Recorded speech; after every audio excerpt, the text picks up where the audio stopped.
ભગવતે વાસુદેવાય.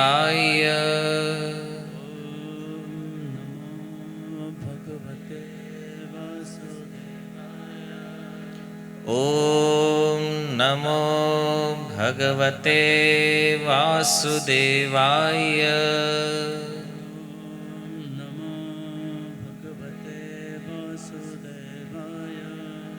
ઓમ નમો ભગવતે વાસુદેવાય.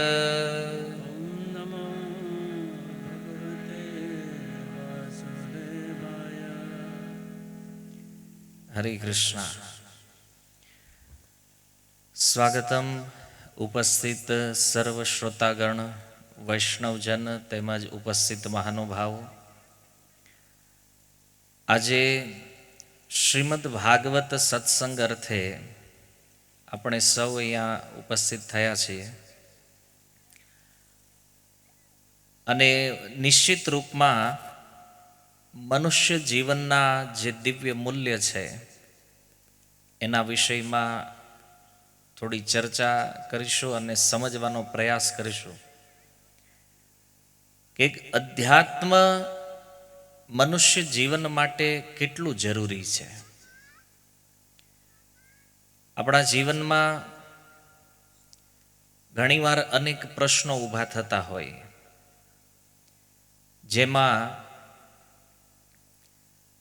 અમુક પ્રશ્નોના ઉત્તર મળે છે, અમુક પ્રશ્નોના ઉત્તર ક્યારેય નથી મળતા. ઘણીવાર આપણે શોધવાનો પ્રયાસ કરીએ, પણ એવું બને કે જ્યારે ઉત્તર ન મળે ત્યારે આપણે એ પ્રશ્નને છોડી દઈએ. કદાચ એવું થાય કે આનો કોઈ ઉત્તર છે જ નહીં. પણ જો જેટલા પણ પ્રશ્નો આપણી અંદર થાય છે ને, એમાં બે પ્રશ્ન સૌથી મુખ્ય છે. પહેલો પ્રશ્ન એ છે, જીવોનું લક્ષ્ય શું છે? અને દ્વિતીય પ્રશ્ન એ છે કે લક્ષ્યને પ્રાપ્ત કરવા માટે શું કરવું જોઈએ. આ બે પ્રશ્ન, આના ઉત્તરમાં જ આખું શાસ્ત્ર છે. વેદ, પુરાણ, ઉપનિષદ, ગીતા, ભાગવત, રામાયણ, આની અંદર જે કાંઈ લખવામાં આવ્યું છે ને, એ કેવલ આ બે પ્રશ્નોનો ઉત્તર છે. અને જીવોનું લક્ષ્ય આપણે કહીએ તો જીવનો અર્થ તો બધા જીવ આવી જશે એમાં. શાસ્ત્ર અનુસાર જે 84 લાખ પ્રકારના શરીરો છે, વનસ્પતિ, જળચર, કૃમિ, પશુ, પક્ષી, મનુષ્ય, તો પ્રશ્ન કદાચ એ રીતે પૂછીએ કે મનુષ્યનું લક્ષ્ય શું છે?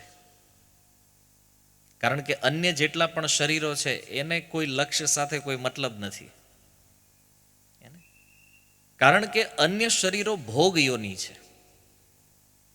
જેવી રીતે સ્વર્ગલોકમાં દેવતાઓ છે, તો દેવતાઓ જે છે એને કર્મ સાથે કાંઈ લેવા દેવા નથી, કારણ કે ઓલરેડી પુણ્ય કર્મના ફળે પ્રાપ્ત થયેલા શરીરો છે. પશુઓ છે તો પાપ કર્મના ફળે પ્રાપ્ત થયેલા શરીરો છે. એટલા માટે સૌથી મહત્વપૂર્ણ જે વસ્તુ છે એ છે મનુષ્ય જીવન. તો મનુષ્યનું લક્ષ્ય શું છે? તો એના ઉત્તરમાં ઘણા બધા પોતપોતાના લક્ષ્ય જે આપણે સેટ કરીએ છીએ, કારણ કે બહુ મોટિવેશન સાંભળીને આપણને જીવનમાં એટલી ખબર પડી છે કે જીવનમાં એક લક્ષ્ય હોવું જોઈએ. પણ એ લક્ષ્ય શું હોવું જોઈએ? તો લક્ષ્ય બધાના અલગ અલગ છે. કોઈનું લક્ષ્ય છે ધનની પ્રાપ્તિ કરવી, કોઈનું લક્ષ્ય છે કોઈ સારા વ્યક્તિઓની પ્રાપ્તિ કરવી, કોઈનું લક્ષ્ય છે સારી વસ્તુઓની પ્રાપ્તિ કરવી. પણ આ જેટલા પણ ગોલ આપણે સેટ કરીએ છીએ ને લાઈફમાં, આ બધા ગોલનો જે અલ્ટિમેટ સાર જેને કહી શકાય એ છે આનંદ. કોઈ વ્યક્તિને પૂછો તમારે ધન શું કામ જોતું છે? આનંદ માટે, સુખ માટે. તમે માર્કેટની અંદર નીકળો, કોઈ સારા દુકાનોની અંદર કોઈ સારી વસ્તુ તમને પસંદ આવે, અને તમને પૂછવામાં આવે કે આ વસ્તુ તમારે શું કામ જોતી છે? આનંદ માટે? કોઈ વ્યક્તિ, માની લો આપણને કોઈ વ્યક્તિ ગમે, એને પ્રાપ્ત કરવાની ઈચ્છા થાય, શું કામ? આનંદ માટે. તો અલ્ટિમેટ આ સંસારમાં જેટલા પણ મનુષ્ય છે એ બધાનું લક્ષ્ય છે આનંદની પ્રાપ્તિ કરવી. અને આનંદ શું છે?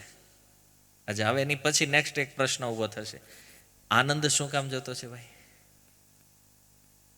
આનંદ શા માટે? તો એનો ઉત્તર નથી, કદાચ એના વિષયમાં આપણે વિચાર્યું નથી. કારણ કે આપણું ટાર્ગેટ એ છે મોજ આવવી જોઈએ ખાલી. પણ મોજ શું કામ? જેને આનંદ, મોજ બધા એક જ શબ્દના પર્યાયી શબ્દો છે આ બધા. તો આનું કારણ છે કે આનંદ જે છે એની ડિમાન્ડ આપણે શું કામ કરીએ છીએ? કારણ કે એ ભગવત સ્વરૂપ છે. ભગવાનના સ્વરૂપની વ્યાખ્યા શ્રીમદ ભાગવતની અંદર કીધું, સચ્ચિદાનંદ રૂપાય વિશ્વોત્પત્યાદિ હેતવે તાપત્રય વિનાશાય શ્રી કૃષ્ણાય વયમ નમઃ. તો જે ત્રિવિધ પ્રકારના જે સ્વરૂપ, લક્ષણ જે બતાવવામાં આવ્યા છે ભગવાનના, સત, ચિત્ત અને આનંદ, આ ભગવાનના જ સ્વરૂપ છે ત્રણે. તો એમાં જે આનંદ છે એ હરેક જીવની ડિમાન્ડ છે, આ અમારે જોઈએ છે. એટલે અલ્ટિમેટ આ જગતમાં હરેક જીવ કોને ચાહે છે? ભગવાનને. એટલે કોઈ એવું ન કહીએ કે મારે ભગવાન હારે કાંઈ લેવા દેવા નથી, અમે નાસ્તિક છીએ, અમે ભગવાનને માનતા નથી. તમે ભગવાનને માનો છો, ડાયરેક્ટ માનતા હોય કે ઇનડાયરેક્ટ, પણ ડિમાન્ડ કેવલ ભગવાનની છે. કોઈ પણ વ્યક્તિને પૂછો, 3 પ્રશ્ન. પહેલો પ્રશ્ન એ છે, કોઈ વ્યક્તિને પૂછો, કોઈ એમ કહેતો હોય કે હું બહુ મોટો નાસ્તિક વ્યક્તિ છું અને મને ભગવાનમાં કોઈ શ્રદ્ધા નથી, એ વ્યક્તિને પૂછો કે તમે ક્યારે, કયા સમયે અને કેવી રીતે મરવાનું પસંદ કરશો? પ્રશ્ન કોઈને પૂછ્યા કે તમે બતાવો તમારી ડિમાન્ડ શું છે મરવાની, તો એનો ઉત્તર શું હશે? કે હું ક્યારેય કોઈ સમયે મરવા ચાહતો નથી. મરવું છે કોઈને? નથી મરવું. આપણી ડિમાન્ડ જ નથી મરવું. એનો મતલબ આપણે હંમેશા માટે રહેવા ચાહીએ છીએ કે નહીં, હું હંમેશા રહેવો જોઈએ, પહેલી વસ્તુ. બીજો પ્રશ્ન, તમે કયા વિષયમાં મૂર્ખ રહેવાનું પસંદ કરશો? તમે એવો કોઈ ટોપિક, સબ્જેક્ટ ચોઈસ કરો કે જેમાં તમે વિચારો કે આમાં આપણે મૂર્ખ સિદ્ધ થવું છે. હાલાકી કોઈને ખબર ન પડતી હોય તો એમ તો ન કે મને નથી પડતી. હંમેશા એવો દેખાવ કરે છે કે અમને બધી ખબર પડે છે. હે ને, લોકોનો સ્વભાવ જે છે, ટ્રાય તો એ જ રહે છે કે અમને બધી ખબર પડે છે, ભલે કાંઈ ન ખબર પડતી હોય. એટલે કહે છે હું ક્યારેય કોઈ વિષયમાં મૂર્ખ રહેવા ચાહતો નથી. કોઈને ગમે? તમને કોઈ મૂર્ખ કહી ગમે? નહીં ગમે. અચ્છા, ત્રીજો પ્રશ્ન છે, તમે ક્યારે, કેવી રીતે, કયા સમયે દુઃખી થવા ચાહો છો? તો લોકો કહે છે દુઃખ તો ક્યારેય જોતું જ નથી. કેમ? કારણ કે આ 24 કલાક જે સખત પ્રયાસ ચાલી રહ્યો છે એ શેના માટે છે? સુખ માટે. કારણ કે હરેક વ્યક્તિની ડિમાન્ડ છે સુખની, આનંદની. દુઃખ કોઈને નથી જોતું. અને એટલા માટે તમે જુઓ, જ્યારે જ્યારે તમે મંદિરોમાં ગયા હશો, ભગવાનની સામે ક્યાંય પણ તમે પ્રણામ કર્યા હશે, તો અલ્ટિમેટ ભગવાન પાસે આપણે શું માંગીએ છીએ? પ્રભુ સુખી કરો અમને, એને સુખ આપો. અથવા તો બહુ વિશાળ હૃદય હોય તો કહે છે મને સુખી કરો અને મારા સમાજને સુખી કરો, બધાને સુખી કરો. બધાના સુખ માટે પ્રાર્થના કરીએ છીએ. તો આ 3 વસ્તુની જે ડિમાન્ડ છે એને જ સંસ્કૃતિની અંદર સત, ચિત્ત અને આનંદ કહેવામાં આવે છે. સત એટલે શાશ્વતતા, હંમેશા માટે રહેવું છે. આપણે ક્યારેય મૃત્યુ નથી ચાહતા. ચિત્ત એટલે જ્ઞાન, આપણે હર સમય હરેક વિષયમાં એક્સપર્ટ હોવાનો દેખાવ કરીએ છીએ, અર્થાત કે પરિપૂર્ણ જ્ઞાની થવાની આપણી ડિમાન્ડ છે. મતલબ જ્ઞાનને ચાહીએ છીએ, ચિત્તને, અને ત્રીજું છે આનંદ, એને કે સુખની ડિમાન્ડ છે. તો આ ત્રણેય શબ્દને એક સાથે કહેવામાં આવે તો એનું જ નામ ઈશ્વર છે, ભગવાનનું જ આ સ્વરૂપ છે, સચ્ચિદાનંદ રૂપાય, શ્રીમદ ભાગવત અનુસાર. અને એટલા માટે આ દુનિયામાં એવો કોઈ વ્યક્તિ નથી જે એમ કહેતો હોય કે હું નાસ્તિક છું, કે હું ભગવાનને માનતો નથી. ઇનડાયરેક્ટ એની ડિમાન્ડ શું છે? એ ભગવાનને ચાહે છે. કારણ ગીતામાં ભગવાન કહે છે, મમેવ અંશ જીવ લોકે જીવભૂત સનાતન. જીવ જે છે ને એ સનાતન ભગવાનનો અંશ છે. અને આ સનાતન ભગવદ અંશ આ જગતમાં કોઈને કોઈ શરીરોમાં રહે છે, ક્યાંય ને ક્યાંય કોઈને કોઈ સ્વરૂપમાં વિદ્યમાન છે. તો પહેલા આપણે ચર્ચા કરી કે મનુષ્ય સિવાયના જે શરીરો છે એ તો ભોગ યોની છે, પાપ યોની છે. પણ આ મનુષ્ય જીવન એક એવું છે કે અહીંયા આપણે પ્રશ્ન પણ કરી શકીએ અને એના ઉત્તર પણ મેળવી શકીએ. આ ફેસિલિટી અન્ય કોઈ શરીરોમાં નથી. માની લો કોઈ પશુ રસ્તા ઉપર રખડતું હોય અને એ પશુને લોકો પથરા મારતા હોય, ભગાડી દેતા હોય, પશુઓ ક્યારેય આંદોલન નહીં કરે કે અમારે આમ કેમ, તમારે બધાને એસી ફ્લેટમાં રહેવાનું, એસી બંગલામાં રહેવાનું, અમે રોડે રહી તોય તમે મારો અમને. આ અન્યાય છે, હાલે નહીં. કૂતરાઓએ આંદોલન કર્યું હોય નહીં કરે, કારણ કે એ ક્ષમતાથી બહાર છે. એટલા માટે અલ્ટિમેટ ચોઇસ જે આપણી છે એ છે આનંદ, સુખના રૂપમાં આપણે ભગવાનને ચાહીએ છીએ. પણ અજ્ઞાન છે, આના વિષયમાં કોઈ જાણકારી નથી. મનુષ્ય જીવન તો મળી ગયું, પણ જીવન મળ્યા પછી ક્યારેય આ પ્રશ્ન કોઈને પૂછ્યા નથી આપણે કે ભાઈ અમારા જીવનમાં ઘણી સમસ્યાઓ છે, સૌથી મોટી સમસ્યા છે મરવું નથી કોઈને. છતાં મરવું તો પડે, મૃત્યુ તો નિશ્ચિત છે. અને આને કોઈ ચાહતું નથી. તો જેને ચાહતા નથી એ કમ્પલસરી આવવાનું છે, ફિક્સ. ભલે આપણે એને યાદ કરીએ ન કરીએ. અને સૌથી મોટો પ્રોબ્લેમ શું છે ખબર છે? આજના વર્તમાન સમયમાં જે કાંઈ આપણને પ્રાપ્ત થયું છે, ચાહે કુળ, વિદ્યા, સંપત્તિ અને ઐશ્વર્ય, આના કારણે આપણું અભિમાન એટલું વધ્યું છે કે અધ્યાત્મના નામથી આપણે દૂર ભાગીએ છીએ. અધ્યાત્મ આપણે જોતું જ નથી. અને એમાં ખાલી નકરો તમારો વાંક છે એવું નથી, કારણ કે પાખંડ એટલું ફેલાણું છે એટલે માણસ કન્ફ્યુઝ છે આમાં કે આમાં રાઈટ શું છે ને રોંગ શું છે. ખબર જ નથી ક્યાં જવું, શું કરવું. એને ક્યાંક ને ક્યાંક મંદિરો જોવે તો ન્યા પાખંડ દેખાય, એને ક્યાંક સાધુઓ જોવે, સંતો, એમાં પાખંડ દેખાય. એટલે વ્યક્તિ નક્કી કરે કે આ બધું આવું જ લાગે છે, આમાં કાંઈ છે નહીં, આવો વિચાર કરે.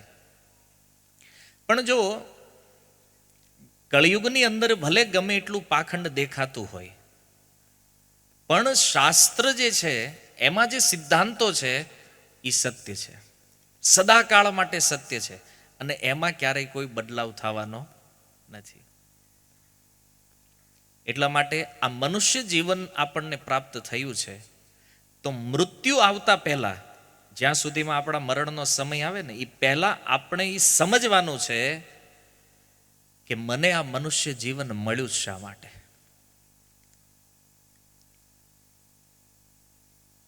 અને આ પ્રશ્ન યદિ જો ન સુલઝાણો તો બહુ મોટી સમસ્યા ઊભી થવાની છે મૃત્યુ પછી.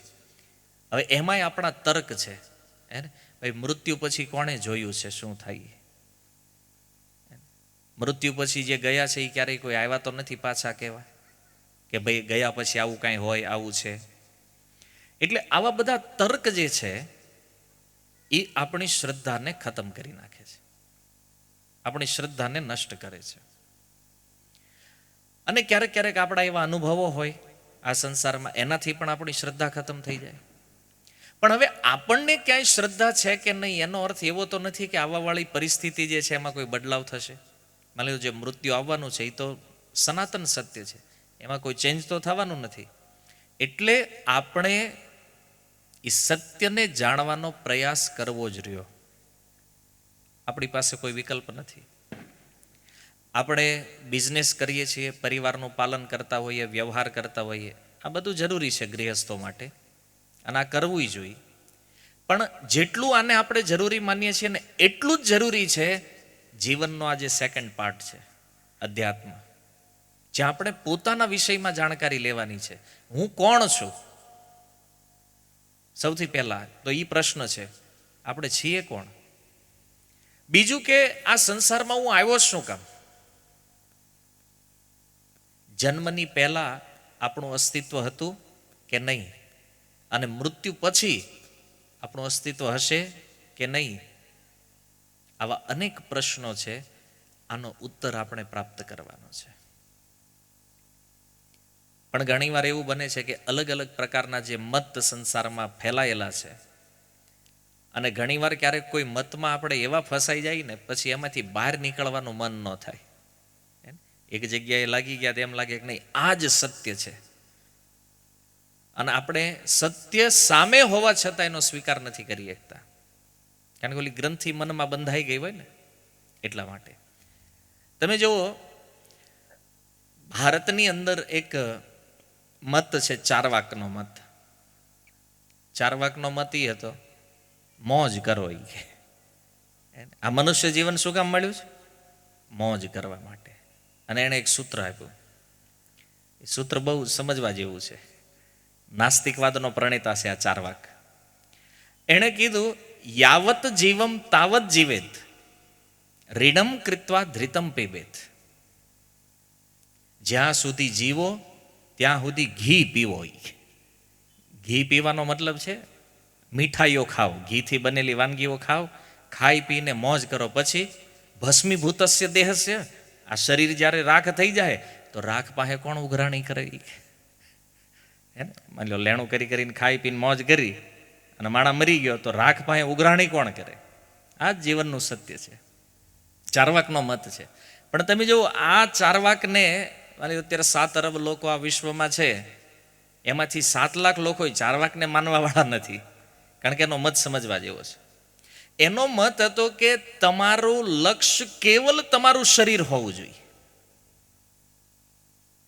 બીજું કોઈ નહીં. તમને તમારા માતા પિતામાં, ભાઈ, પરિવાર, સગા સંબંધી કોઈમાં એટેચમેન્ટ નહીં, કોઈમાં આસક્તિ નહીં, કેવલ મારા શરીરને મારે પોષણ કરવાનું છે.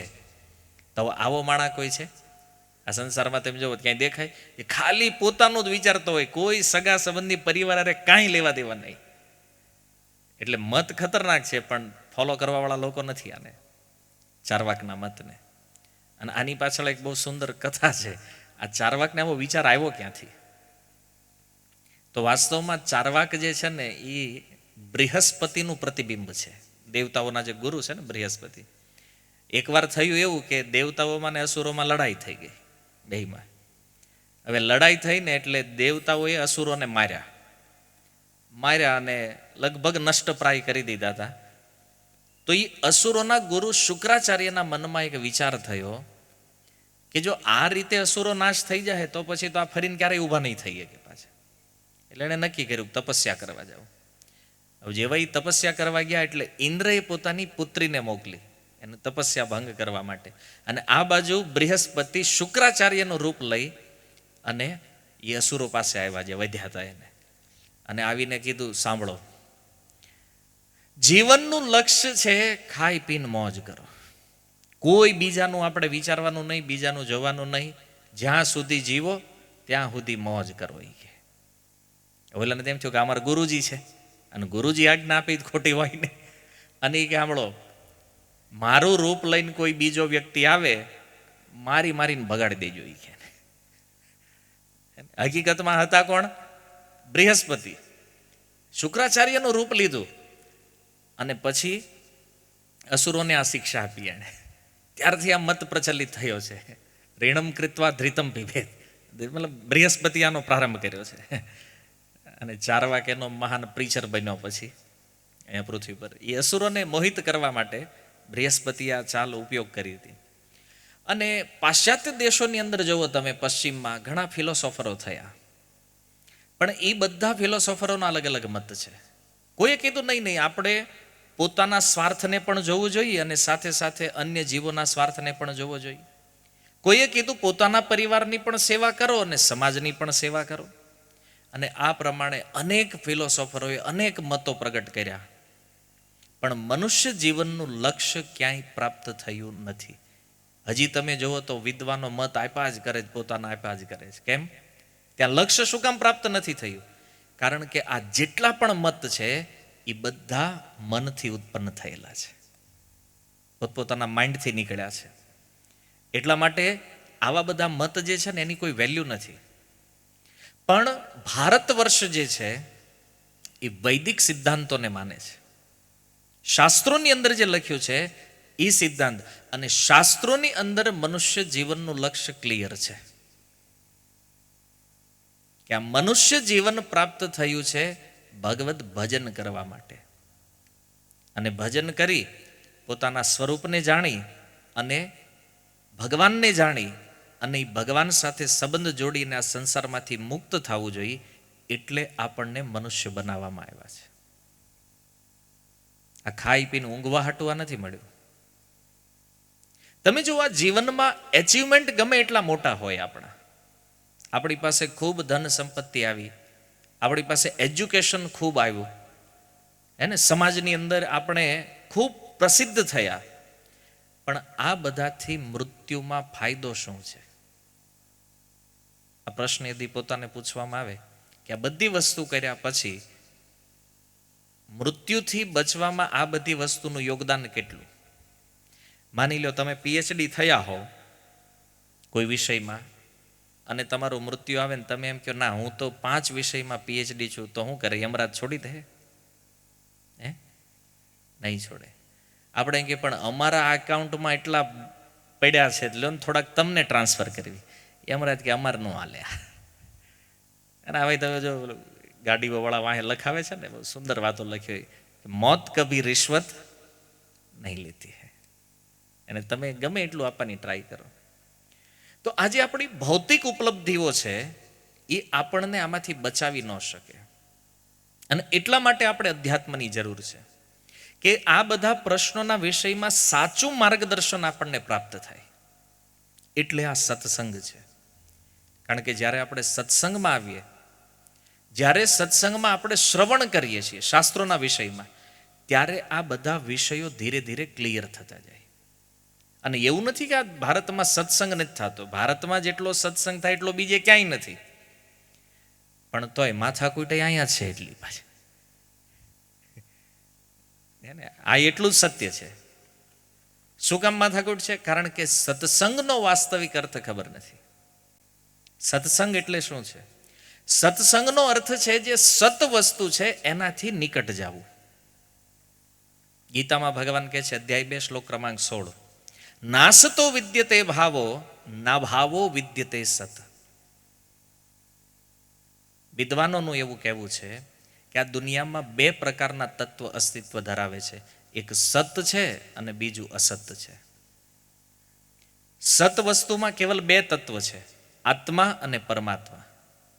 અને બાકી જેટલું આપણે જોઈએ છીએ, અનુભવીએ છીએ, આ બધી વસ્તુ અસત કેટેગરીમાં છે. અને અસત એટલા માટે છે કારણ કે જે વસ્તુમાં 6 પ્રકારના પરિવર્તન હોય એ બધું અસતમાં આવે. પહેલું, ઉત્પન્ન થવું, આપણી ભાષામાં જન્મ લેવો. બીજું, જન્મ લીધા પછી વૃદ્ધિ થવી, જન્મ લે ને પછી મોટું થાય. પછી સ્થિરતા, થોડો સમય રહે. ચોથું, એ પોતાનામાંથી કોઈ આડ પેદાશો ઉત્પન્ન કરે. માની લો એક મનુષ્ય શરીર છે તો એમાંથી બીજું શરીર ઉત્પન્ન થાય. એક ભૌતિક વસ્તુમાંથી બીજી ભૌતિક વસ્તુ ઉત્પન્ન થાય. પાંચમું છે ક્ષીણ થવું, મતલબ ધીરે ધીરે ધીરે ધીરે એ નષ્ટ થતું જાય. અને છેલ્લે છઠ્ઠું લક્ષણ છે વિનાશ, સમાપ્ત થઈ જવું. તો આ 6 પ્રકારના લક્ષણ જે વસ્તુ ઉપર લાગુ થતા હોય આ બધું અસત કેટેગરીમાં આવે. અને સત વસ્તુ જે છે એના વિષયમાં ભગવદ્ ગીતા કહે છે એમાં ક્યારેય પરિવર્તન હોતું. એ કરોડો અરબો વર્ષો પહેલા પણ એ વસ્તુ એવી જ હતી, આજે પણ એવી જ છે અને ઇન ફ્યુચરમાં પણ એવી જ રહેશે. આ બે તત્વ એટલે કે આત્મા અને પરમાત્મા એ સત કેટેગરીમાં આવે છે. તો સત્સંગનો અર્થ છે કે જ્યારે આપણે સત્સંગમાં જાવી, હમણાં આપણે ત્યાંથી ઘરે જશું, લોકો પૂછશે ક્યાં ગયા હતા? સત્સંગમાં ગયા હતા. તો સત્સંગનો અર્થ છે એવો સંગ જે આપણને સત વસ્તુની નિકટ લઈ જાય, સાચી વસ્તુની નિકટ લઈ જાય. આને સત્સંગ કહેવાય. બાકી તો આપણે 2 કલાક ક્યાંક બેહીને વહી આવી ઘરે, આપણામાં કાંઈ પરિવર્તન નહીં, આપણા જ્ઞાનમાં કોઈ પરિવર્તન નહીં, આપણા નોલેજ મતલબ કોઈ જાણકારી આપણી વધતી ન હોય, આ વસ્તુ સત્સંગ નથી. ધ્યાનમાં રાખજો. આત્મા કે પરમાત્માની નિકટ જે વસ્તુ ન લઈ જાય એ સત્સંગ નથી. અને ઘણીવાર આપણો એ સત્સંગનો ક્રાઇટેરિયા કંઈક અલગ હોય પાછો. એને આમાં કાંઈ મજા ન આવી, તો હું જોક્સ તો ન કહી શકું અહીં તમને કે તમને મજા આવે. કારણ કે સત્સંગ તમે અહીંયા બેઠા છો સાંભળવા માટે, સતની નિકટ કેમ જાવું? એટલે ચર્ચા તો એની જ થશે કે ભાઈ અધ્યાત્મથી નિકટ કેમ આવવું, અને આ જ રિયલ સત્સંગ છે. અને બાકીનું બધું જે છે એ કુસંગ છે. તો ભગવાન ગીતામાં કહે છે સત અને અસત તત્વમાંથી સતની નિકટ જવા માટે આપણે શ્રવણમ, કીર્તનમ, સ્મરણમ ઇત્યાદિ જે ભક્તિના સાધનો છે એનો ઉપયોગ કરવો જરૂરી. સાંભળવું પડશે ભગવાનના વિષયમાં. કારણ કે જ્યાં સુધી આપણે શ્રવણ નહીં કરીએ, સાંભળશું નહીં ભગવાનના વિષયમાં, ત્યાં સુધી આપણને ખબર નહીં પડે. આજે તમે જુઓ કેટલી સમસ્યાઓ ઊભી છે. કોઈને તમે પૂછો, સૌથી પહેલો પ્રશ્ન ભગવાન કોણ છે? લગભગ અહીં બેઠા એમાંથી બધાના જુદા જુદા છે. એને એક પરિવારમાં રહેતા હોય તો એ બધા અલગ અલગ માનતા હોય ભગવાનના વિષયમાં. અચ્છા, બીજો પ્રશ્ન, શાસ્ત્ર કોને કહેવાય? તો કે એ ખબર નથી. જીવ કોણ છે? એના વિષયમાં ખબર નથી. પ્રકૃતિ શું છે? એના વિષયમાં ખબર નથી. આ બધા શબ્દોની સામાન્ય પરિભાષા આપણને ખબર નથી. અને એનું સૌથી મોટું કારણ એ છે કે આપણે શાસ્ત્રથી, અધ્યાત્મથી બહુ દૂર વયા ગયા છીએ. અને આ વાત હું એટલા માટે તમને કરી રહ્યો છું કે આજે સમાજની અંદર જે કાંઈ સમસ્યાઓ દેખાય છે, જે સમસ્યાઓ કદાચ આપણા ઘરો સુધી પહોંચી ગઈ છે, આ બધી સમસ્યાઓનું મૂળ જે છે એ અધ્યાત્મથી દૂર જવું એ જ છે. આપણે આર્થિક વિકાસ ખૂબ કર્યો, પણ આધ્યાત્મિક વિકાસ શૂન્ય કરી નાખ્યો.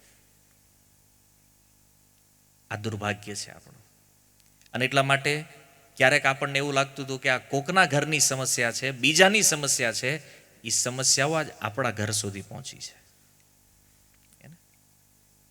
તમે જુઓ, આપણાથી એક પેઢી પહેલાં આપણને ઘરેથી એવી શિક્ષાઓ આપવામાં આવતી હતી કે તમે ભૂખ્યા રહેજો પણ અનિતિનું ક્યારેય લેશો નહીં.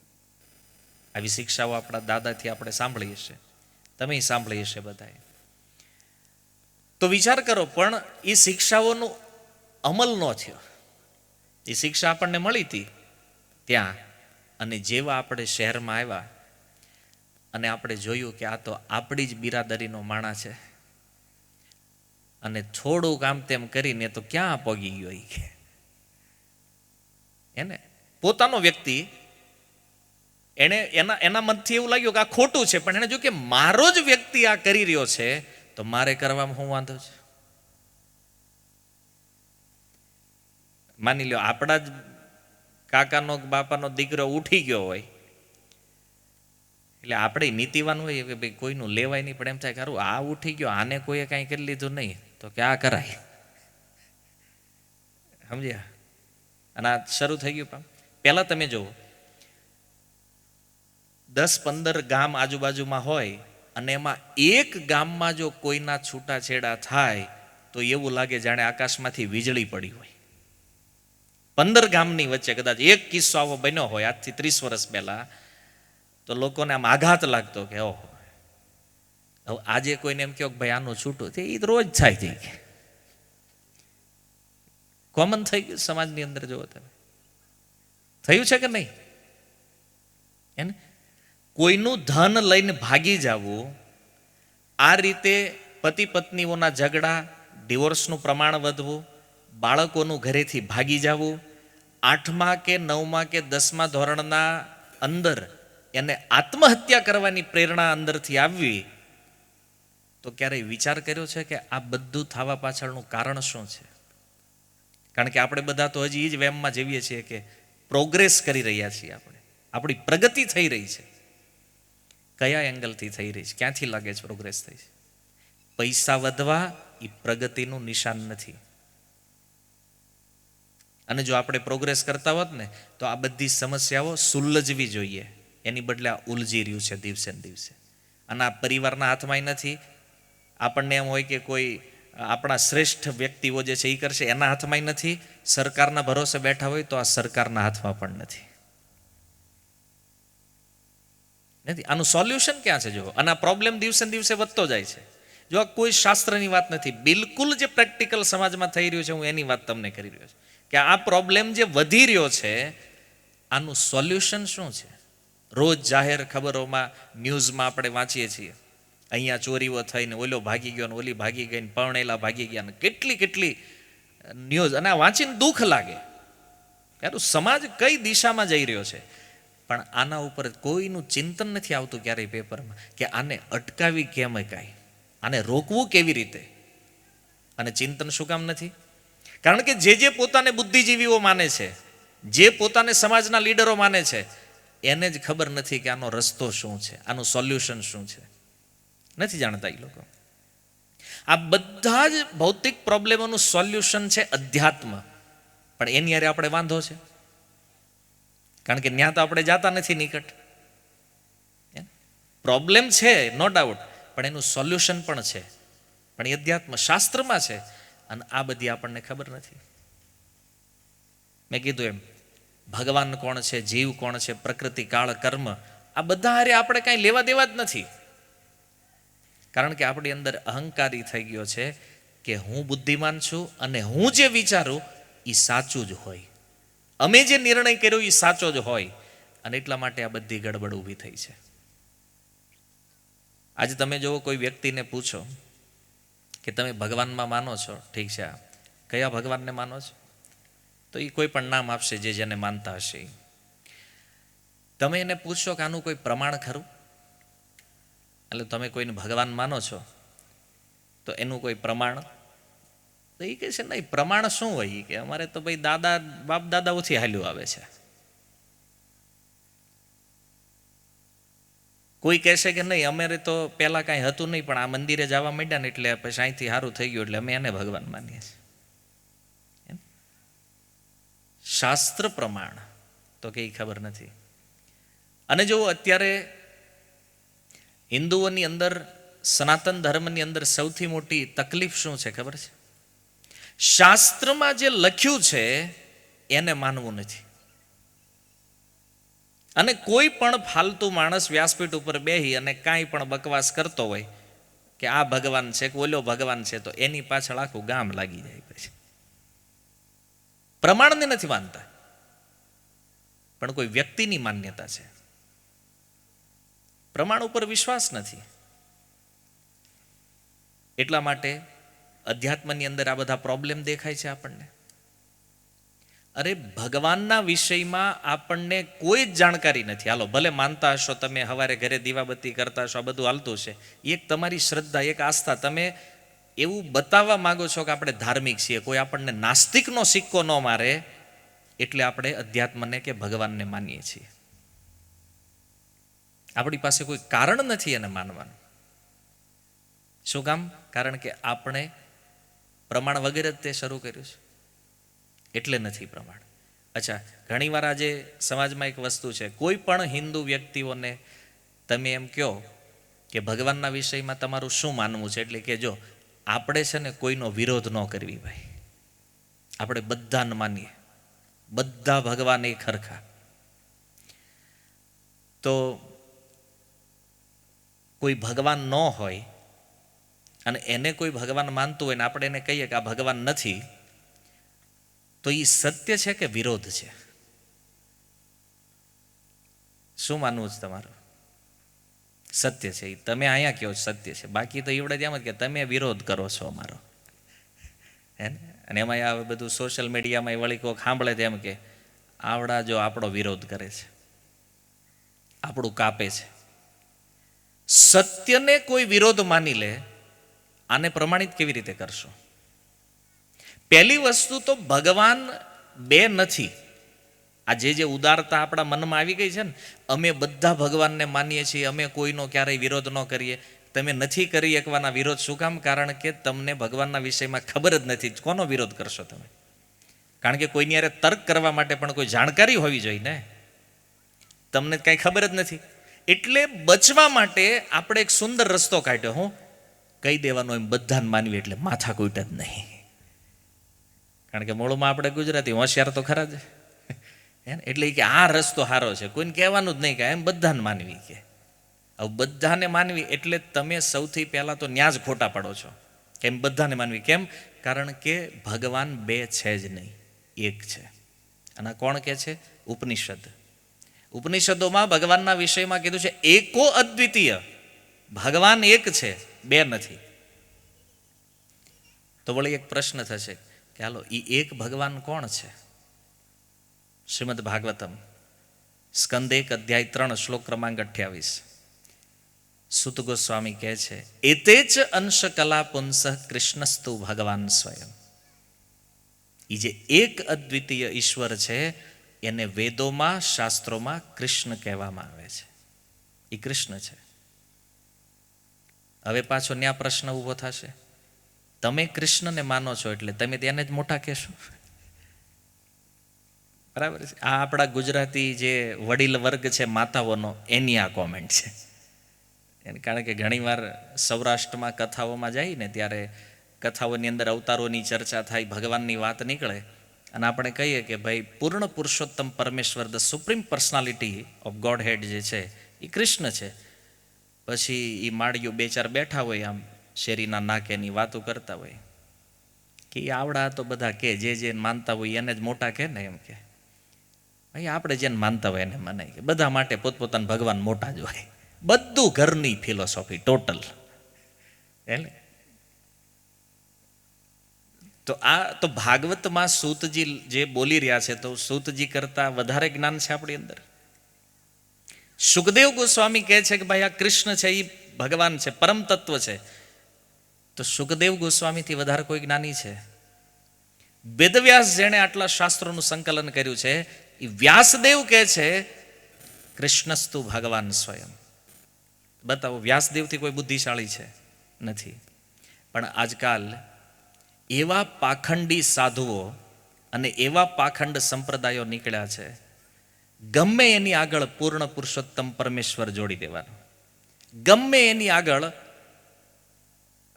સર્વ અવતાર અવતારી, એને એવા બધા ટાઇટલો જે છે જે કેવલ ભગવાન કૃષ્ણ માટે રિઝર્વ છે, જેને જ્યાં મન ફાવે ત્યાં લગાડવા માંડ્યા છે, કોઈ શાસ્ત્રમાં જોયા વગર. શું કામ? કારણ એને પૂછો તો કે અમે જેને ભગવાન માનવી છે ને એ તે કૃષ્ણના જ અવતાર છે. પછી એવું જોડી દે, ભાઈ કૃષ્ણના જ અવતાર છે તો મૂળ કૃષ્ણને માનો ને વાંધો હું જ તમને. જે સ્વતઃ સિદ્ધ ભગવાન સ્વયં સિદ્ધ તત્વ છે, એ કોઈ પ્રમાણ દ્વારા કે કોઈના સાબિત કરવાથી નહીં થાય. પણ આપણે બહુમતી, કારણ કે લોકશાહીમાં છીએ ને, અને લોકશાહી એવી આપણા બ્લડમાં ઘૂસી ગઈ છે કે બહુમતી જે હોય એ જ સત્ય હોય, આવું માનીએ છીએ. તો એકવાર 1000 ઘુવડ ભેગા થયા અને એ 1000 ઘુવડે ભેગા થઈને મીટિંગમાં એવું કે આપણે એક ઠરાવ પાસ કરો. શું? સૂર્ય નથી. કેમ? તો કે આપણી પેઢીઓ વહી ગઈ, કોઈએ સૂર્ય જોયો નથી આજ સુધીમાં. તો પછી આ રોજ રોજ સૂર્યની ચર્ચા કરવી ને એનાથી ડરવું એના કરતાં બેટર છે નક્કી કરો, ઠરાવ પાસ કરો એ કે સૂર્ય છે નહીં. 1,00,000 ઘુવડ ભેગા થયેલા અને ત્યાંથી એક મનુષ્ય નીકળ્યો. એણે પૂછ્યું એ ઘુવડનો જે લીડર હતો, મેન ઘુવડ, એને કે તમે આ મીટિંગ શેના માટે બોલાવી છે? તો તો કે મીટિંગ બોલાવી છે, અમે ઠરાવ પાસ કરીએ છીએ, સૂર્ય નથી, પણ એ કે અહીંયા આકાશમાં છે, મને દેખાય છે. એટલે ઘુવડનો જે લીડર હતો ને એણે કીધું, અમે 1 લાખ ખોટા અને તું એકલો સાચો. આવું તમે કહો, લાખ સાચા કે 1 સાચો? હે? 1. તો પછી લોકશાહીનું શું થાય? હે ને? બહુમતી. કોઈ પણ સત્યનો નિર્ણય બહુમતી દ્વારા નહીં થાય. સમજમાં આવ્યું? કારણ કે આ લોકશાહી જે છે ને એ એક બહુ મોટી ધોખાધડી છે. પણ આપણે એવું માનીએ છીએ કે નહીં, બહુમતીથી જે નિર્ણય આવ્યો એ પછી સત્ય જ હોય. બિલકુલ ગલત વસ્તુ છે. ભલે ઘુવડ 1 લાખ નહીં 1 કરોડ ભેગા થઈ જાય, પણ એ 1 કરોડ ઘુવડની બુદ્ધિ એક મનુષ્યની બુદ્ધિથી આગળ જઈ શકે ખરી? નહીં જઈ શકે. સેમ સમસ્યા છે. જેણે ક્યારેય ગીતા વાંચી નથી, જેણે ભાગવત નથી વાંચ્યું, જેણે રામાયણ નથી વાંચી, જેને શાસ્ત્રનો ખબર નથી, એવા લોકો ભગવાનનો નિર્ણય કરે છે. અને એ લોકો કહે છે ના, ભગવાન તો આ જ છે, અમે જેને માનવી છે. અને તો વ્યાસદેવ ખોટા, સુખદેવજી ખોટા, બ્રહ્માજી ખોટા, શિવજી ખોટા, અને તમે એક સત્ય છો કે તમારા એ કહેવાતા પાખંડી ગુરુ એ સત્ય છે? નથી. આ દૂષણ સમાજમાં સૌથી મોટું વધ્યું છે અત્યારે. ભગવાન સાબિત કરવાનું કે અમારા ભગવાન સૌથી શ્રેષ્ઠ છે. અરે ભગવાન કોઈ નેતા છે? ચાલો ભાઈ, સતયુગમાં આ ભગવાન હતા, ત્રેતામાં હતા, દ્વાપરમાં અને કળયુગમાં, તો એ કે આપણા ઊભા કરો. તો આવી જે મૂર્ખતા ચાલી રહી છે આ સમાજની અંદર, એનું એકમાત્ર કારણ એ છે કે આપણે શાસ્ત્ર વાંચતા નથી. ભગવાનના નામે જે લડાઈઓ કરે છે ને એને પૂછો, ગીતા વાંચી છે ક્યારે? ભાગવત વાંચ્યું છે ક્યારે? વેદના પૂઠા જોયા છે કોઈ દી? નથી જોયું. એ ભગવાનનો નિર્ણય કરવા નીકળે છે. સેમ સમસ્યા જીવના વિષયમાં છે. બોલે આત્મા, તો કે આત્મા તો નિરાકાર છે ને, બસ આ શરીર છૂટે એટલે ભગવાનમાં ભળી જાય. હાવું કાંઈ કર્યા વગર. અને એક એમાંય સરસ મત પ્રચલિત થયો છે, આત્મા એ જ પરમાત્મા છે. અને પછી એમાંય વ્યાખ્યાઓ આગળ વધી, હું જ ભગવાન છું, એને હું ભગવાન, તુંય ભગવાન. તો એક પ્રશ્ન થાય કે આ બે ભગવાન અહીં કરે જ શું? આવ્યા જ શું કામ આ ભગવાન બે? થાય ને, આપણે જ બધા નીકળ્યા છે ને મત, આપણે જ બ્રહ્મ છીએ. નો ડાઉટ, જીવને પણ બ્રહ્મ કહેવામાં આવ્યું છે શાસ્ત્રમાં, ભગવાન માટે પણ બ્રહ્મ શબ્દ છે. પણ જીવ કોઈ દિવસ ભગવાન થાય નહીં. તો કે છે ને, શંકરાચાર્ય કહે છે, એ મૂર્ખ લોકો છે જે શંકરાચાર્યના અદ્વૈત મતને નથી સમજતા. શંકરાચાર્ય શું કીધું? જીવ અને ભગવાન બે એક છે નહીં. અદ્વૈત સિદ્ધાંત છે કે જીવાત્મપણું જે છે એ મૃત્યુ પછી નષ્ટ થાય, જીવ અને ભગવાન તો હંમેશા અલગ જ રહેશે.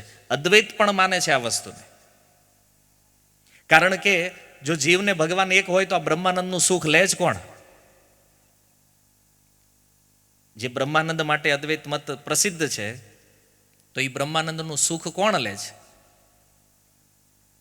ભગવાન તો પૂર્ણ છે, તો આ બ્રહ્માનંદનો આસ્વાદન કોણ કરે છે? જીવ.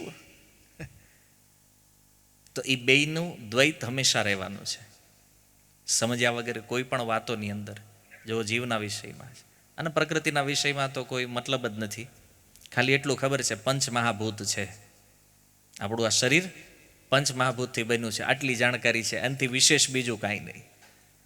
હે ને? તો જો આ બધી સમસ્યાઓનું મૂળ જે છે એ છે આપણને જ્ઞાન નથી, અને છે તો ખોટું છે. કાં તો કોઈ કે ખોટું સમજાવી દીધું છે, કાં કોઈ કે ખોટું મગજમાં બેહારી દીધું છે, અને એ જ્ઞાનનું કોઈ પ્રમાણ નથી. અને આજકાલ તો એવાય ગુરુઓ છે, એને પાછું તમે પ્રશ્ન ન કરી શકો, પૂછાય નહીં ગુરુજીને કે ગુરુજી તમે આને ભગવાન કહો છો તો એનું કંઈક પ્રમાણ કરવું કે નહીં. ગુરુજીએ કીધું એટલે માની જ લેવાનું. કારણ કે તર્ક નહીં, આવું શીખવાડે. ગુરુની સામે તર્ક ન કરાય. કેમ? તો ગુરુ એની પોલ ખોલી પડી જાય, પછી આપણને કંઈક ઊંધા રસ્તે લઈ જતા લાગે છે. તો આ જગતમાં વેદવ્યાસ દ્વારા રચિત જે મૂળ શાસ્ત્ર છે, હવે એક પ્રશ્ન એ છે, શાસ્ત્ર કોને કહેવાય? તો શાસ્ત્ર એ છે જે વેદવ્યાસજી દ્વારા લખવામાં આવ્યું છે. 4 વેદ, વેદોના વિભાગ ઉપનિષદ, ઉપનિષદથી આગળ 17-18 પુરાણ, શ્રીમદ ભાગવત સહિત, વેદાંત સૂત્ર, ગીતા, ભાગવત, રામાયણ અને મહાભારત. અને આ જેટલું પણ સાહિત્ય છે એને શાસ્ત્ર કહેવામાં આવે છે. આપણા જીવનમાં કોઈ પણ પ્રશ્ન હોય, આપણા સ્વરૂપને લઈને, ભગવાનને લઈને, પ્રકૃતિ, કાળ, કર્મ, કોઈ પણ પ્રશ્ન, આનો ઉત્તર આ શાસ્ત્રોમાં છે. અને આ શાસ્ત્ર જે છે ને એ ભગવાનથી પ્રગટ થયું છે. તમે કહેશો ને હમણાં જ કહેતા વ્યાસજી આપ્યું. વ્યાસજી શાસ્ત્રના સંકલન કરતા છે.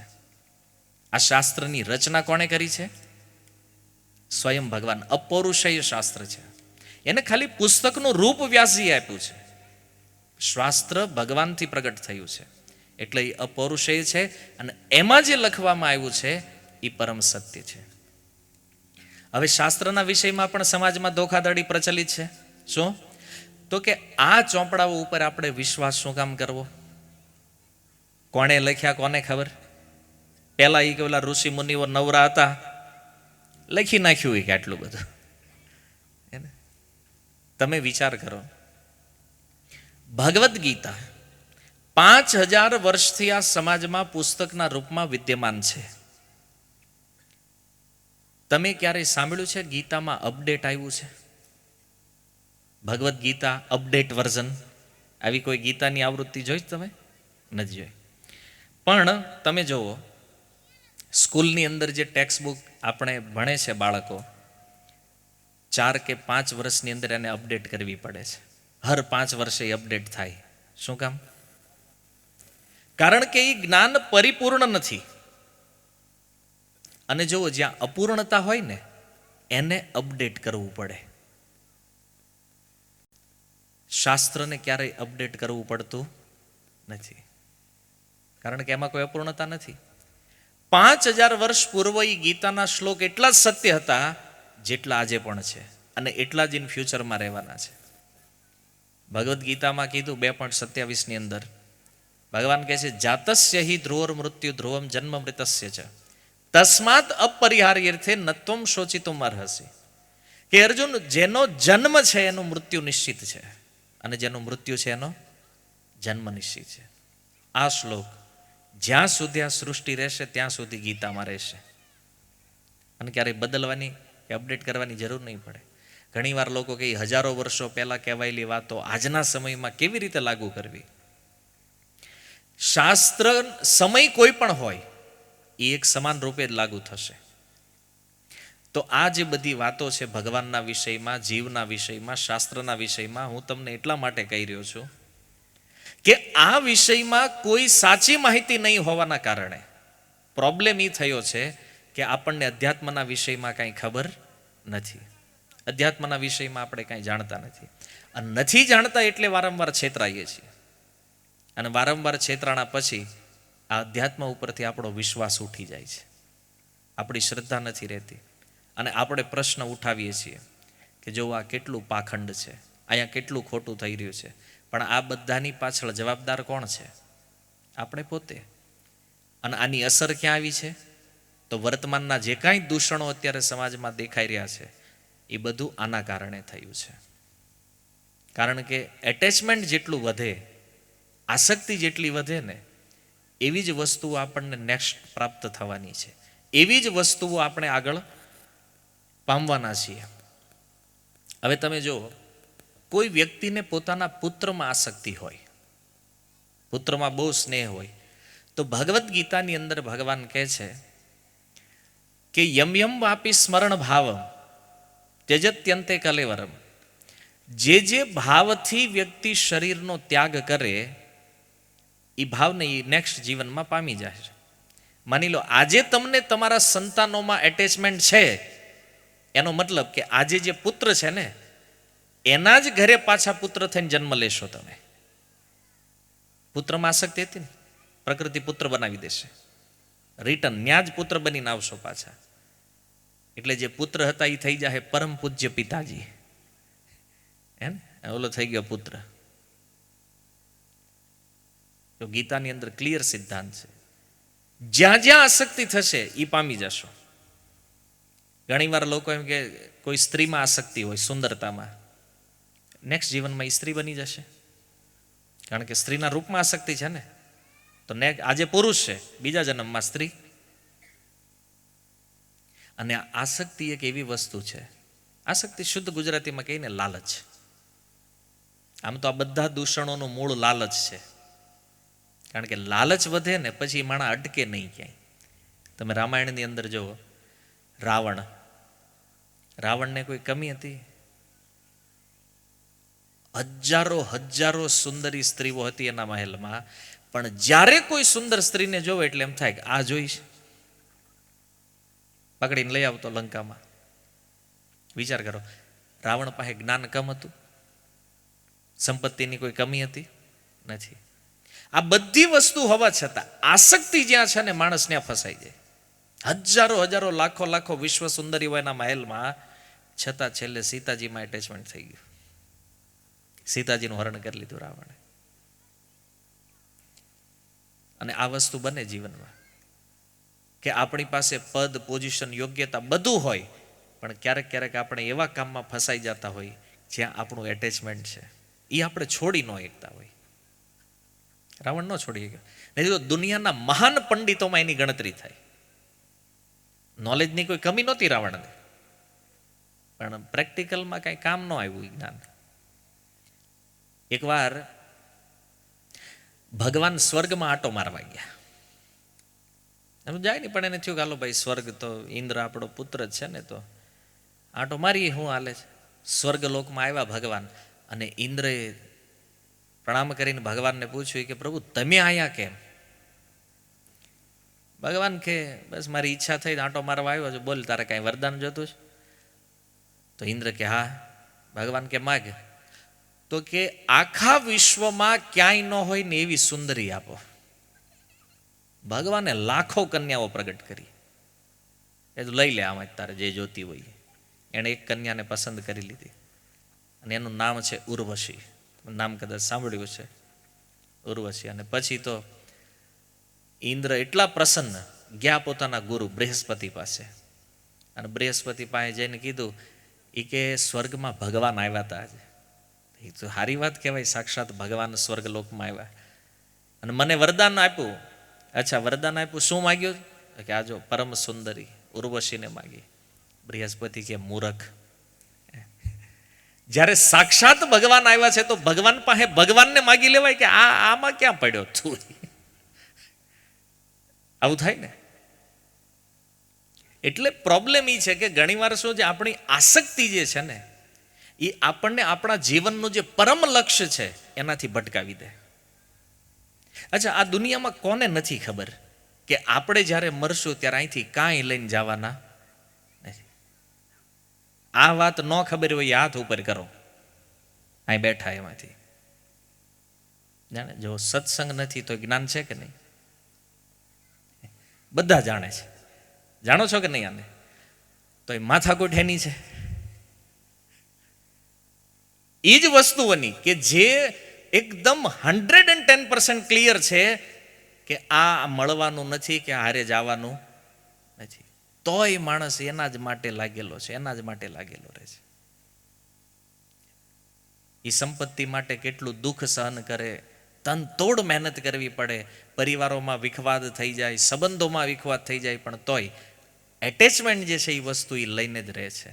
અને જ્યારે મળી જાય ને તેમ હાશ હવે મળી ગયું, અને મળી ગયું એમ થાય ને તો પછી કાળા બોલાવે, ભાઈ આવ્યું હાલતું અહીં, બસ એટલું જ હતું માનવાનું. અને જો આશ્ચર્યની વાત એ છે કે આ સંસારમાંથી કોઈ વસ્તુ ક્યાંય નથી જતી, કેવલ આપણે વયા જાય, બાકી બધું અહીંયા ને અહીંયા રહે. તમે જો આ બધા લોકો જે મૂકીને મરે છે, તો વસ્તુ તો અહીંયા જ પડી છે ને. એનો મતલબ વસ્તુ ક્યાંય જતી જ નથી, ખાલી આપણે જઈ અને આવીએ, આવન જાવન આપણું થાય. એનો મતલબ કે ફરીને આવશું ત્યારે આ વસ્તુ તો અહીંયા ને અહીંયા જ પડી રહેવાની છે. તો એના માટે શા માટે આટલી બધી મગજમારી કરીએ છીએ આપણે? શું કામ માથાકૂટ કરીએ? તો એનો એક જ ઉત્તર છે, એ છે એટેચમેન્ટ, આસક્તિ. અને આપણું જે નેક્સ્ટ જીવન છે, એવી રીતે શાસ્ત્રોમાં કીધું 84 લાખ પ્રકારના શરીરો હોય. હવે કયા શરીરમાં આપણને જન્મ મળશે પછી આ નક્કી કેવી રીતે થાય? તો ગીતામાં એનો ઉત્તર ભગવાને આપ્યો, યમ યમ વાપી સ્મરણ ભાવમ. એ મૃત્યુ સમયનું સ્મરણ જ તમારું આગળનું શરીર નક્કી કરશે ક્યાં જવાનું છે. માની લ્યો ખાવાની આસક્તિ હોય, ખાવામાં આજે લોકોને બહુ રુચિ, અને સુરત તો ફેમસ છે ખાવામાં. અને કહેવત સુરતનું જમણ અને કાશીનું મરણ.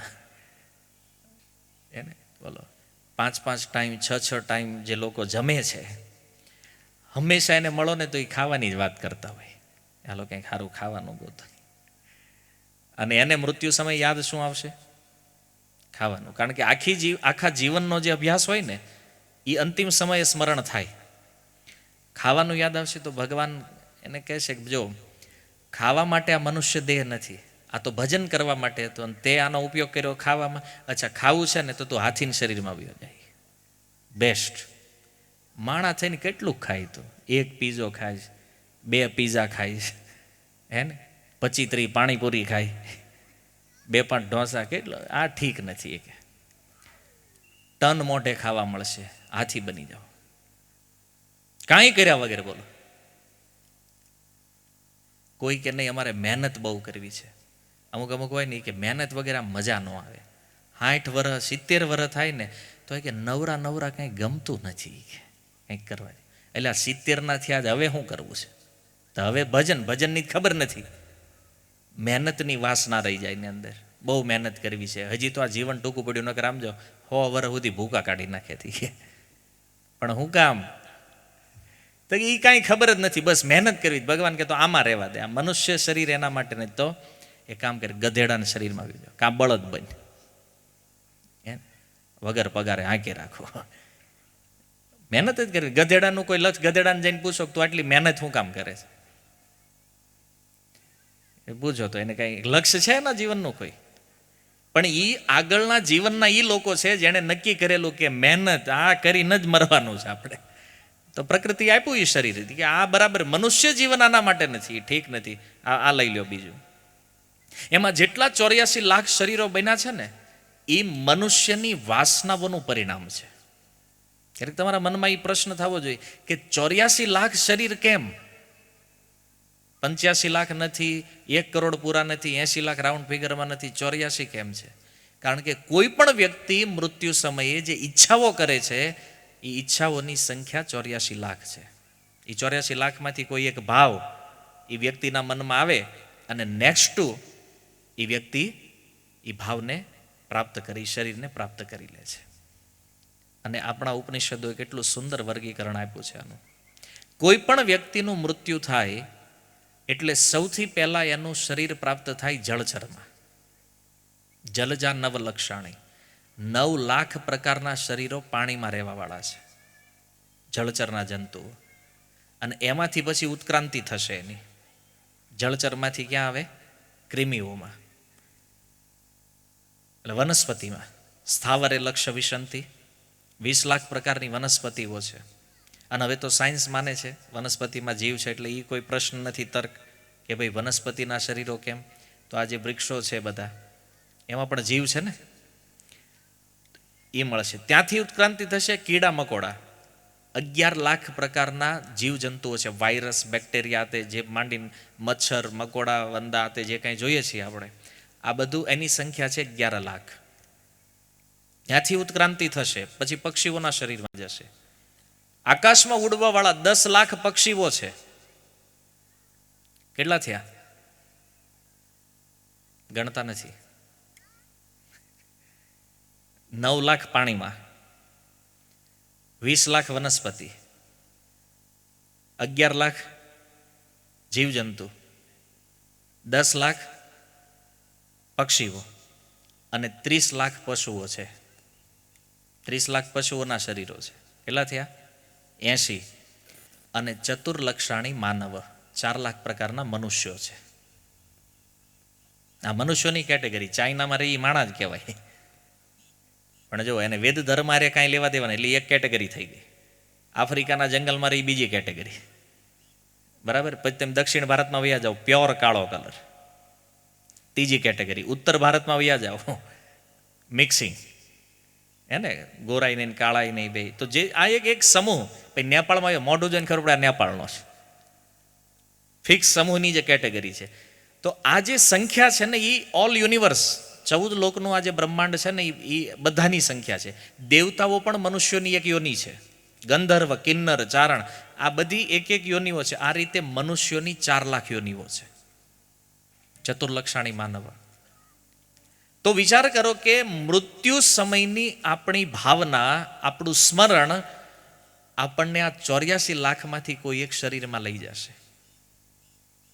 અને આપણે અહીં પ્રેક્ટિસ શું કરીએ છીએ? આખો દિવસ આપણે એ વિષયમાં વિચાર કર્યા કરીએ છીએ જે વિષયમાં આપણી આસક્તિ છે. માનો ધનની આસક્તિ છે તો એ વ્યાપારનો વિચાર કરશે. પરિવારની આસક્તિ છે હંમેશા એનો વિચાર કરશે. કોઈ વસ્તુ પ્રિય હોય તો હંમેશા એનો વિચાર કરશે. કોઈને ખાવાની વાનગી પ્રિય છે તો એનો વિચાર કરશે. કોઈને હમણાં ઉનાળો હાલે સ્વિમિંગ પુલ બહુ પ્રિય છે, નાહવાનું, પાણી ભાળે નહીં પડે નહીં કે ભગવાન કે આમાં શું કામ બળ ખાયું છે, માછલી બની જા આજીવન પાણીમાં, કોઈ ટેન્શન જ નહીં. કરોડો રૂપિયા ખર્ચીને ફાર્મ બનાવો, એમાં સ્વિમિંગ પુલ બનાવો અને પછી નાવા મળે, ભગવાન હું કામ માથાકૂટ કરે છે, વયો આવ્યું માછલી સીધો ફ્રીમાં, આજીવન પાણી. એને તો એ બુદ્ધિમાની નથી. મનુષ્ય જીવનમાં ચિંતન કરવું જોઈએ શાસ્ત્રનું અને ભગવાનનું. કેમ? જેના કારણે મૃત્યુ સમયે કોઈ પ્રકારનું એટેચમેન્ટ ન રહે, નહીં તો એ ભાવ પ્રાપ્ત થઈ જશે બીજા જન્મમાં. અને એક વિચારણીય વસ્તુ એ છે કે તમે જો આગળના શરીરોના લક્ષણો પણ બીજા શરીરમાં આવે.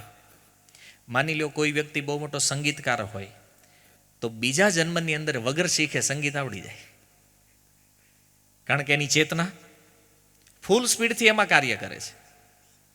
માની લો કોઈ બહુ મોટો ચિત્રકાર છે તો બીજા જન્મમાં કે ને કોઈ નાનો એવો બાળક એ સારું પેઇન્ટિંગ કરે, કોઈ આને ગોડ ગિફ્ટ છે.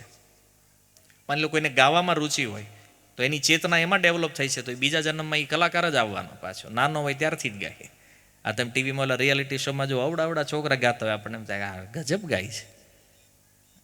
એ અનેક જન્મોની પ્રેક્ટિસ છે, એ ચેતનામાં આવવાનું જ. અને સેમ થિંગ, માની લો કોઈની હત્યા થઈ છે છરીથી, કોઈ ચાકુ મારી દીધો ને માણસ મરી ગયો તો બીજા જન્મમાં એને ચાકુથી ડર બહુ લાગતો હોય, એ ડરે. માની લો કોઈનું પાણીમાં ડૂબવાથી મૃત્યુ થઈ ગયું છે તો એને પાણીથી ડર જન્મે ત્યારથી કે નાવું નથી. અમુક છોકરા બાથરૂમમાં જતા જ ન હોય, પહેલે જ પાણીથી ડરતા હોય, ક્યારેય ન ડૂબ્યા હોય તોય. શું કામ? કારણ કે પૂર્વ જીવનમાં પાણીમાં ડૂબીને મૃત્યુ. કોઈ આગમાં બળીને મર્યા હોય, અગ્નિથી સતર્ક રહેશે હંમેશા. તો આ જે બધા લક્ષણો છે આનાથી સિદ્ધ થાય છે કે જે શાસ્ત્રોની અંદર જે વાત જીવન, મૃત્યુ અને મૃત્યુ પછી જે ચર્ચાઓ લખવામાં આવી છે એ બિલકુલ સત્ય છે. અને એ પ્રશ્ન તો છે જ નહીં કે ભાઈ શાસ્ત્ર ઉપર કેમ ભરોસો કરવો આપણે, અન્ય આપણી પાસે કોઈ માર્ગ પણ નથી અને શાસ્ત્રની કોઈ વાત આજ સુધી ખોટી સિદ્ધ થઈ પણ નથી.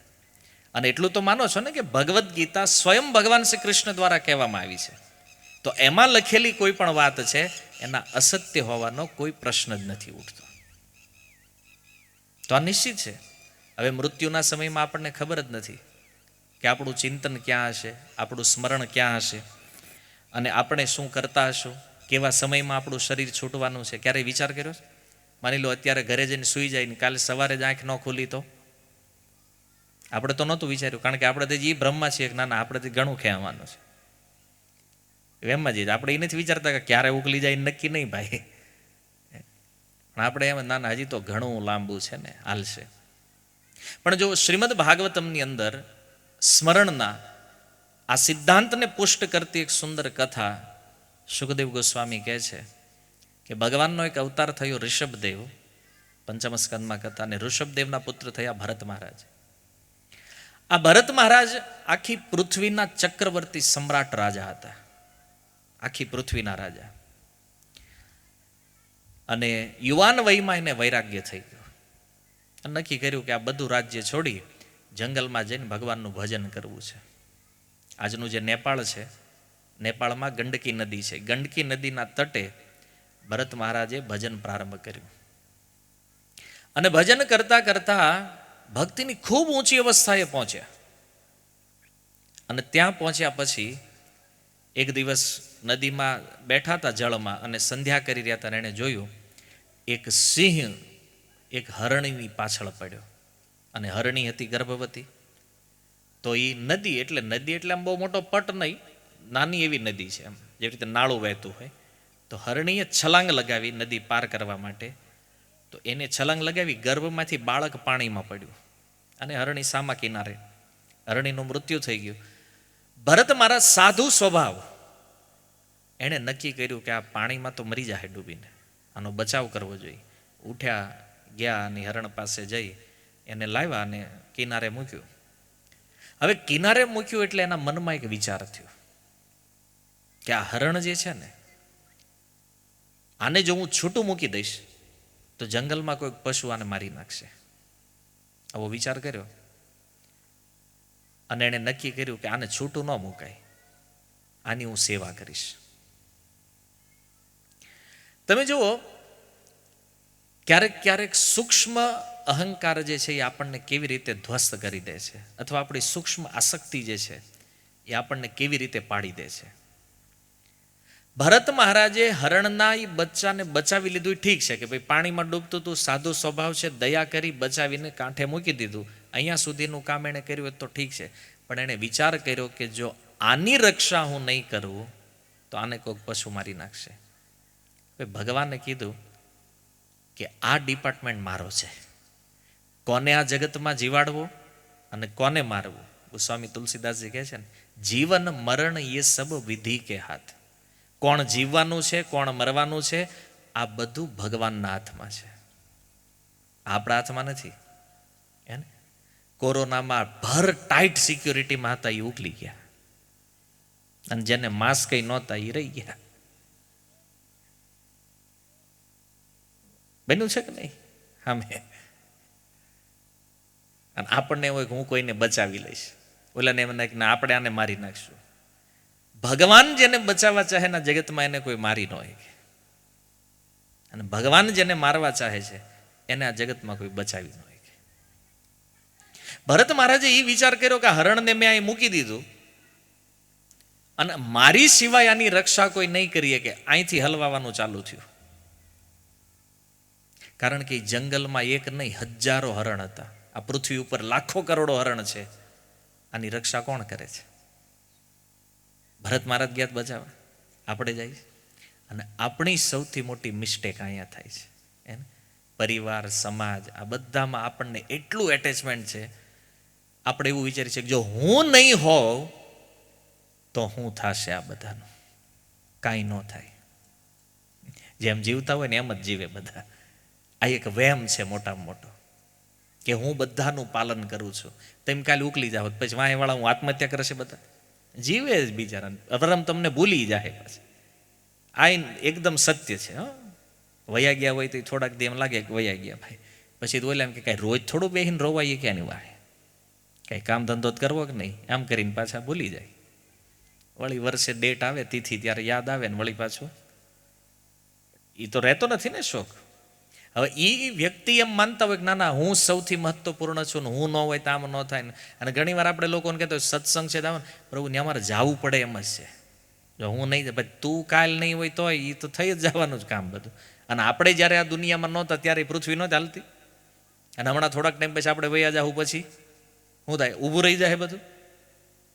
નહીં, આ વહેમ છે, આ મોટો ભ્રમ. અને ભ્રમ એટલે છે કારણ કે એટેચમેન્ટ છે ને, એટલે એ આપણે માનીએ છીએ કે હું છું એટલે.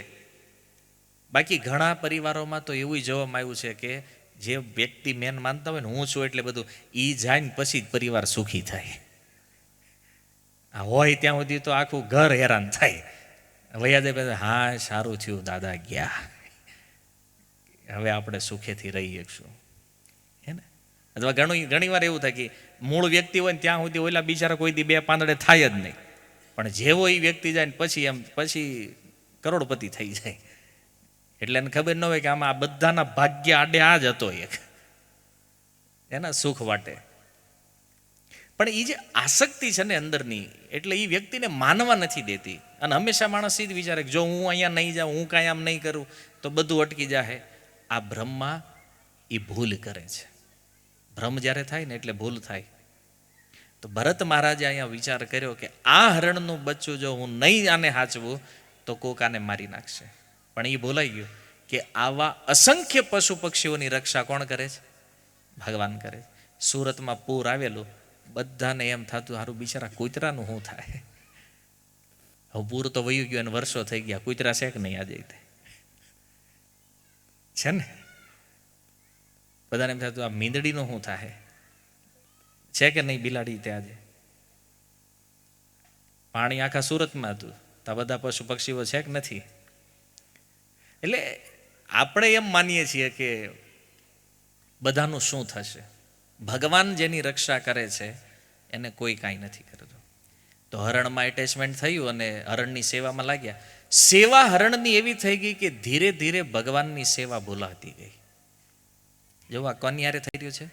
પૃથ્વીનો ચક્રવર્તી સમ્રાટ રાજા જે ભજન કરવા માટે પોતાનું રાજ્ય છોડીને ગયા છે, એના જીવનમાં આ ઘટના બની રહી છે.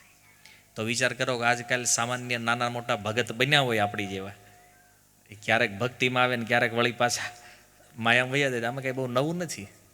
આવડાને હારે આ થઈ શકતું હોય તો આપણે કાંઈ આમ છીએ નહીં. ભરત મહારાજ આગળ તો આપણી કોઈ વેલ્યુ નથી. હવે ધીરે ધીરે ભજન એટલું ઘટી ગયું કે 24 કલાક જે ભગવાનનું ચિંતન થતું હતું એની બદલે ચિંતન કોનું ચાલુ થઈ ગયું? હરણનું. જો આપણા ગુજરાતી સંતોએ કીધું ભક્તિ જે છે ને એ ખાંડાની ધાર જેવી છે. થોડું મન આમ તેમ ગયું ને એટલે ક્યારે ડાયવર્ઝન આવી જાય ને ખબર ન પડે. અને આપણે મનમાં માનતા ના હું તો ભગત જ છું ને, આપણે માનીએ કે હું ભજન કરું છું. એ ભજન કરું છું કરતા ક્યારે બીજા રસ્તે નીકળી જાય એ ખબર ન રહે આપણને. અને આ ભરત મહારાજને થયું 24 કલાક જ્યાં કૃષ્ણનું ચિંતન હાલતું હતું ત્યાં ચિંતન થઈ ગયું હરણનું. હર સમય જ વિચાર ક્યાં ગયો હશે, શું કરતું હશે. અને આમ કરતા કરતા ભરત મહારાજના મૃત્યુનો સમય નિકટ આવી ગયો. સમય નજીક આવ્યો અને ત્યારે ચિંતન હરણનું. હવે ભગવદ્ ગીતાના સિદ્ધાંત અનુસાર એ ભરત મહારાજ બીજા જન્મમાં સીધા હરણના શરીરમાં. તમે વિચારો, આખી પૃથ્વી જેના નામે હતી એકલાના, બીજો જન્મ હરણમાં ડાયરેક્ટ. એક સમય રાજા, બીજા સમયમાં હરણ. આશ્ચર્ય લાગે ને? આખી પૃથ્વીનો ચક્રવર્તી સમ્રાટ અને બીજો જન્મ એનો હરણનો થઈ જાય. અહીંયા 2-3 પ્લોટના માલિક હોય ને તોય વિચારે કે આપણું કાંઈ નહીં થાય. બોલો હું વિચારવું તમારે? આપણી પાસે જે કાંઈ છે શિક્ષા, સંપત્તિ, આતે જે કાંઈ પદ, પોઝિશન બચાવીએ કે નહીં? ક્લિયર કન્ફર્મ છે કે જેવું ચિંતન થયું એ મળવાનું છે. અને જો આ ભરત મહારાજને છે ને હરણ હારે બહુ જૂનો સંબંધ છે. એ હરણ જે છે આ હરણ પૂર્વ જીવનમાં હતું ભરત મહારાજ હારે. વિષ્ણુ પુરાણમાં એના પૂર્વ જીવનની કથા છે કે એ જે હરણ આવ્યું ત્યાં, તો ભરત રાજા જે છે એ એની પહેલાના જીવનમાં એક ક્ષત્રિય રાજા હતા, ત્યારે પણ એનું નામ ભરત હતું. અને જંગલમાં શિકાર કરવા માટે ગયા. એક સુંદર હરણ જોયું એણે અને શિકાર કરવાની તૈયારી કરીને તો એક નાનું એવું બચ્ચું જોયું હરણનું. અને જોયું આ તો બહુ સારું છે, આને મહેલમાં લઈ જવું જોઈએ. એટલે ભરત મહારાજે એ બાળકને ઉઠાવ્યું અને ઘોડા ઉપર મૂક્યું. હવે ઘોડા ઉપર ધીમે ધીમે રાજા જઈ રહ્યા છે ને એ હરણી જે છે એ પણ એની પાછળ પાછળ જઈ રહી છે. અને એકદમ આમ દયાભરી દ્રષ્ટિથી હરણી જોવે છે, આગળ ભરત મહારાજ જઈ રહ્યા છે. ભરત મહારાજે આમ પાછું વાળું જોયું તો એ હરણીની આંખોમાં એને દેખાણી કરુણા અને એણે નક્કી કર્યું કે આને છોડી દઈએ. અહીંયા દયા કરી એણે. અને એ દયાનો ગુણ એના કારણે એ સામાન્ય રાજા ભરત બીજા જન્મની અંદર ચક્રવર્તી રાજા ભરતના રૂપમાં ઋષભદેવના પુત્ર તરીકે જન્મ થયો એનો. અને ઓલું હરણનું બચ્ચું અને એ હરણી એ જ બે છે જે આગળના જીવનમાં હરણના શરીરમાં હતા અને નેક્સ્ટ ભરત મહારાજના જીવનમાં પુનઃ આ બે હરણ અને એના બચ્ચાનું આગમન થયું. અને હવે કથા અહીંથી આગળ વધે છે કે ભરત મહારાજ બન્યા ભક્ત. રાજા છે ને ભક્ત બની ગયા. ભક્ત બન્યા એટલે ઓલી હરણીનું તો મૃત્યુ થઈ ગયું ને, પણ એ જે બચ્ચું છે જેની ઉપર દયા કરી છે ભરત મહારાજે, જેના કારણે ચક્રવર્તી બન્યા છે, એ બચ્ચામાં એની આસક્તિ થઈ. હવે જુઓ, સંગ તો બે બાજુથી થયો છે. ભરત મહારાજે હરણના બચ્ચાનો સંગ કર્યો, તો હરણના બચ્ચાએ પણ ભરત મહારાજનો સંગ કર્યો છે. એટલે નેક્સ્ટ જીવનની અંદર આસક્તિના કારણે ભરત મહારાજ જે છે એ વયા ગયા હરણના શરીરમાં. ગીતાના સિદ્ધાંત અનુસાર એ હરણના શરીરમાં ગયા, અને ઓલું હરણ તો જીવિત હતું, એનું તો મૃત્યુ હજી થયું નથી. હરણના શરીરમાં ભરત મહારાજ બેઠા બેઠા વિચાર કરે છે, ક્યાં હું ચક્રવર્તી રાજા, ક્યાં ગંગામાં ગંડકીના તટે હું ભગવાનનું ભજન કરતો હતો, અને ક્યાં હરણના શરીરમાં આવ્યો છું. ભક્તિ કરી છે ને, તો ભક્તિના પ્રભાવથી એની સ્મૃતિ નષ્ટ ન થઈ. એને ખબર હતી કે હું પહેલાં રાજા હતો અને હવે આ શરીર પ્રાપ્ત થયું છે. તો પુનઃ હરણના શરીરમાં બેઠા બેઠા ભગવાનનું ચિંતન સ્મરણ કરી અને એ જ શરીર, એ જ ગંડકીના જળમાં મોઢું ડૂબાડી અને એ હરણના શરીરનો ત્યાગ કરી દીધો. ત્રીજો જન્મ બ્રાહ્મણ પરિવારમાં, ત્યારે પણ નામ થયું ભરત. જો નામ એનું હાલે છે 4 જન્મથી. ચોથા જન્મની અંદર પણ જ્યારે બ્રાહ્મણ પરિવારમાં જન્મ થયો, નામ થયું ભરત. અને ભક્તિના પ્રભાવથી એને યાદ હતું કે પહેલાં હું ક્ષત્રિય હતો, પછી રાજર્ષિ ભરત થયો, પછી હરણ થયો, અને હવે અહીંયા. પણ એને નક્કી કર્યું આ વખતે હવે માયામાં હલવાવું નથી. આ ફાઇનલ અને ફૂલ છેલ્લો જીવન. હવે આમાં આગળ આપણે આ કાર્યક્રમ આગળ અહીંયા જ બંધ કરી દેવો છે. આગળ કોઈ જન્મ નહીં, એટલે ક્યાંય હલવાવાનું થતું નથી. અને જડવત વ્યવહાર કરવા લાગ્યા. સ્કૂલમાં ભણવા માટે મૂક્યા એના પિતાજીએ, પણ એ ભણતરમાં કાંઈ ઓમ બોલતા આવડ્યું નહીં, ગાયત્રી મંત્ર એક આવડ્યો નહીં. પછી તો ભાઈઓએ કીધું કાંઈ નહીં, આને રાખો એમ, અને આ કાંઈ સંપત્તિ જ લેવાનો નથી. તો બાકીના જે ભાઈઓ હતા એણે એવું કર્યું, પ્રોપર્ટીનો ભાગ પાડી લીધો. આને કીધું કાંઈક સેવામાં રાખો એ કે એકલો, જ્યાં કામ પડે જે કામ સીધે બધું જ કરે, કોઈ ના પાડવાની જ નહીં. તો નામ થઈ ગયું જડ ભરત. કારણ કે જડ જેવું આચરણ કરતા. કોઈને ખબર નહોતી કે આટલો મોટો મહાપુરુષ વ્યક્તિ છે, આટલો મોટો સાધુ વ્યક્તિ છે. અને આ રીતે એકવાર એ વિચરણ કરી રહ્યા હતા, એમાં સૌવીર દેશનો રાજા રહુગણ ગંગાસાગર કપિલ ભગવાન પાસે ભાગવત શ્રવણ કરવા જઈ રહ્યા છે. અને એણે જોયું કે રસ્તામાં એનો જે ઓલો પાલખી ઉપાડવાવાળો વ્યક્તિ હતો ને, એ એક વ્યક્તિ બીમાર થઈ ગયો. એટલે એણે ઓલા 3 જે હતા એને કીધું એક કામ કરો, કોઈક આજુબાજુમાં જો કોઈ માણા હોય તો એને બોલાવો. એમાં ભરત મહારાજ મળી ગયા, અને શરીરે હટ્ટા કટ્ટા પહેલવાન એકદમ. એને કીધું પાલખી ઉપાડી કે હા, એટલે પાલખીમાં જોડાઈ ગયા. અને ભરત મહારાજ જોવે ચાલતા ચાલતા નીચે કોઈ કીડી મકોડાની લાઈન, કોઈ જીવજંતુ દેખાય એટલે ઠેકડો મારે. ઠેકડો મારે એટલે રાજાને ડિસ્ટર્બ થાય અંદર. અને તમને ખબર છે રાજા વાજાને વાંદર્યા, એને મગજ ક્યારે વયો જાય નક્કી નહીં. એટલે રાજાએ વારંવાર કીધું કે જો તમે બરાબર નહીં ચાલો તો હું દંડ આપીશ. અને અનેક વાર જ્યારે દંડની વાત કરીને પછી પાલખી ઉતારી, અને ભરત મહારાજે 2-4 પ્રશ્ન કર્યા રાજા રાહુગણને. એ પ્રશ્નથી સમજી ગયા રાજાને કે આ કોઈ સામાન્ય વ્યક્તિ નથી, આ કોઈ મહાભાગવત વ્યક્તિ છે, પણ મારી પરીક્ષા લઈ રહ્યા છે. અને એણે દંડવત પ્રણામ કરી એમની પાસેથી આત્મતત્વનો ઉપદેશ ગ્રહણ કર્યો. અને કથા તો બહુ વિસ્તૃત છે, પછી તત્વ ઉપદેશ ઘણો વિસ્તૃત છે. શરીર અને આત્માના વિશે જ્ઞાન રાજા રાહુગણને પ્રાપ્ત થયું અને એમના શિષ્ય બન્યા. પણ અહીંયા જુઓ કે રાજા ભરત એની સંગતિ હરણે કરી, એ સાધુ સંઘનો પ્રભાવ, કે એ હરણનું બચ્ચું બીજા જન્મની અંદર રાજા રહુગણના રૂપમાં પ્રગટ થયા છે. કર્મનો ખેલ જોવો તમે, સ્મરણ. જે રાજા છે એ હરણ બની ગયો, અને હરણ છે એ રાજા. જે હરણના બચ્ચાની રક્ષા ભરત મહારાજે કરી, એ જ બીજા જન્મની અંદર સૌવીર દેશનો રાજા રહુગણ બન્યો છે. નગર તમે વિચાર કરો કે એ ભાગવત સાંભળવા જાય ને રસ્તામાં ભરત મહારાજ જ કેમ મળ્યા, બીજો કેમ કોઈ મળ્યું નહીં. તો વિષ્ણુ પુરાણની અંદર આ કથા છે કે એ હરણનું બચ્ચું જે છે એ જ આ રાજાના રૂપમાં આવ્યું, અને પુનઃ ભરત મહારાજનો સંગ કરી અને એની પણ મુક્તિ થઈ ગઈ. આખી કથાનો સાર એ છે કે જીવનમાં ભગવાનના ભક્ત, સાચા ભક્તોની કરેલી સંગતિ ક્યારેય વિફળ જાતી નથી. આનો લાભ અવશ્ય મળે છે. વિચાર કરો, પશુ શરીરમાં રહેવા છતાં એને રાજાનું પદ પ્રાપ્ત થઈ ગયું, અને એમાં પુનઃ સાધુ સંગતિ પ્રાપ્ત કરી અને બંનેનો ઉદ્ધાર થઈ ગયો. ભરત મહારાજનો ઉદ્ધાર થયો, અને એ હરણના રૂપમાં એ રાજાનો પણ ઉદ્ધાર થયો છે. એટલા માટે સાંસારિક આસક્તિ નાની એવી આપણને કેટલા મોટા ભયમાં નાખી શકે છે. આ કથાનો એક સારી છે અને બીજો સારી છે કે કોઈ સાધુની થોડી એવી સંગતિ આપણને કેટલા મોટા ભયમાંથી ઉગારી શકે છે.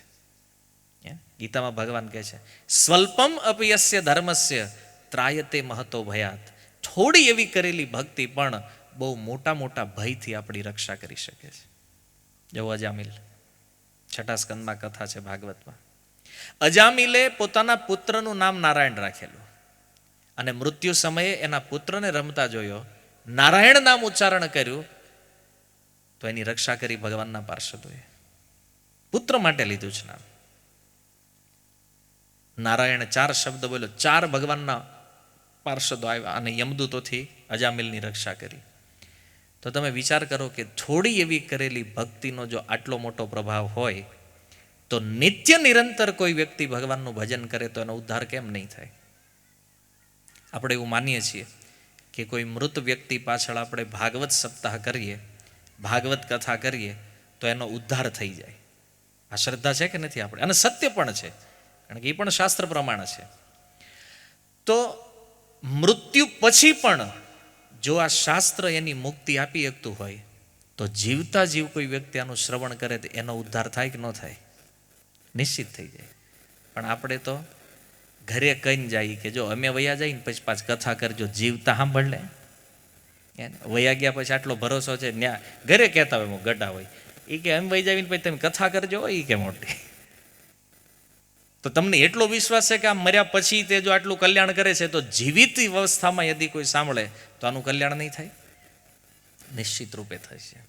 એટલા માટે શાસ્ત્ર સંગ અને સાધુ સંગ આ બંને વસ્તુ હંમેશા માટે જ્યારે જ્યારે પણ અવસર મળે ને જીવનમાં ત્યારે સમય કાઢી અને આ વસ્તુ કરજો. આજે તમે જુઓ ઘણા લોકોને આમાં કાંઈ ખબર નહીં પડી હોય મેં જે કીધું એમાં. એને એમ થાય કે આ ભાઈ હવે પૂરું કરે તો આપણે ઘરે જઈએ, કારણ કે વચમાં બેહાઈ ગયું તો ઊભું થવાય એમ નથી. આમાં એવું હોય, આમાં અમુક લોકોને બહુ મજા આવતી છે કે ના ના બધું જાણવા જેવું છે હોય.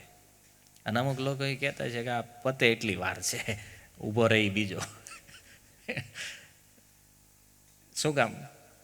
કારણ કે આ હરિકથા જે છે ને એનો આરંભ જે છે ને એ કડવો હોય. ભક્તિ છે ને શરૂઆતમાં કડવી લાગે, પણ આનો અંત જે છે ને એ અમૃતમય છે અને ભોગનું ઊંધું છે. સાંસારિક ભોગ અત્યારે અમૃત જેવા લાગે છે, પણ આનું પરિણામ બહુ ખતરનાક છે. એટલા માટે, કારણ કે ભવરોગ છે ને, અને રોગ જ્યારે થાય ને ત્યારે ગમે એટલું સારું ખાવાનું આપે ને કડવું જ લાગે. પણ જેને રોગ ઓછો થાય એને એ મધુર લાગે, ઓરિજિનલ ટેસ્ટ આવે ને. એમ આ હરિકથા સત્સંગનું એવું જ છે. ઘણાને સત્સંગમાં જામે નહીં. શું કામ ન જામે? કારણ કે રોગ વધારે છે. કમળાવાળાને તમે ગમે એટલી શેરડી આપો એમ જ કે કડવી ક્યાંથી લાવે તું ભાઈ. પણ હવે એને કેમ સમજાવો કે શેરડી કોઈ દી કડવી હોય? તને કમળો થયો છે. હરિકથા હરિનામ મધુર છે. એને વલ્લભાચાર્યએ શું કીધું? મધુરાધિપતેર અખિલમ મધુરમ. ભગવાન તો મધુર છે પોતે, એમ જ ભગવાનનું નામ, ભગવાનની કથા, આ બધું જ મધુર છે. તો એ કડવું શું કામ લાગે છે? આનો અભ્યાસ નથી. કમળાવાળો જો શેરડી ચાવવા માંડે ને તો 7-8 દી પછી એની શેરડી ગળી લાગવા માંડે. તો કે આ જ બરાબર લાવ્યો, એ બરાબર જ લાવતો, તું હાજો થઈ ગયો આજે હવે. એમ આ સાંસારિક ભોગોની આસક્તિઓ છોડી અને જો એનું ચિત્ત થોડું પણ ભગવાનમાં લાગે તો આ હરિનામ અને હરિકથા એને શ્રેષ્ઠ લાગે. તો શાસ્ત્રોમાં અનેક સિદ્ધાંતો, અનેક વાતો છે, પણ અંતિમ સારરૂપ વાત એ છે કે આ મનુષ્ય જીવન આપણને પ્રાપ્ત થયું છે. મનુષ્ય જીવનનું લક્ષ્ય છે ભગવાનનું ભજન. આ ભજન કરવા માટે આ મનુષ્ય દેહ આપણને પ્રાપ્ત થયો છે. તો ભજન તો કરવું છે, પણ ભજનમાં શું કરવાનું છે? ક્રિયા શું છે? પ્રોસેસ શું છે? તો શ્રીમદ ભાગવતની અંદર શુકદેવ ગોસ્વામી કહે છે, કૃતે યદ ધ્યાયતો વિષ્ણુ.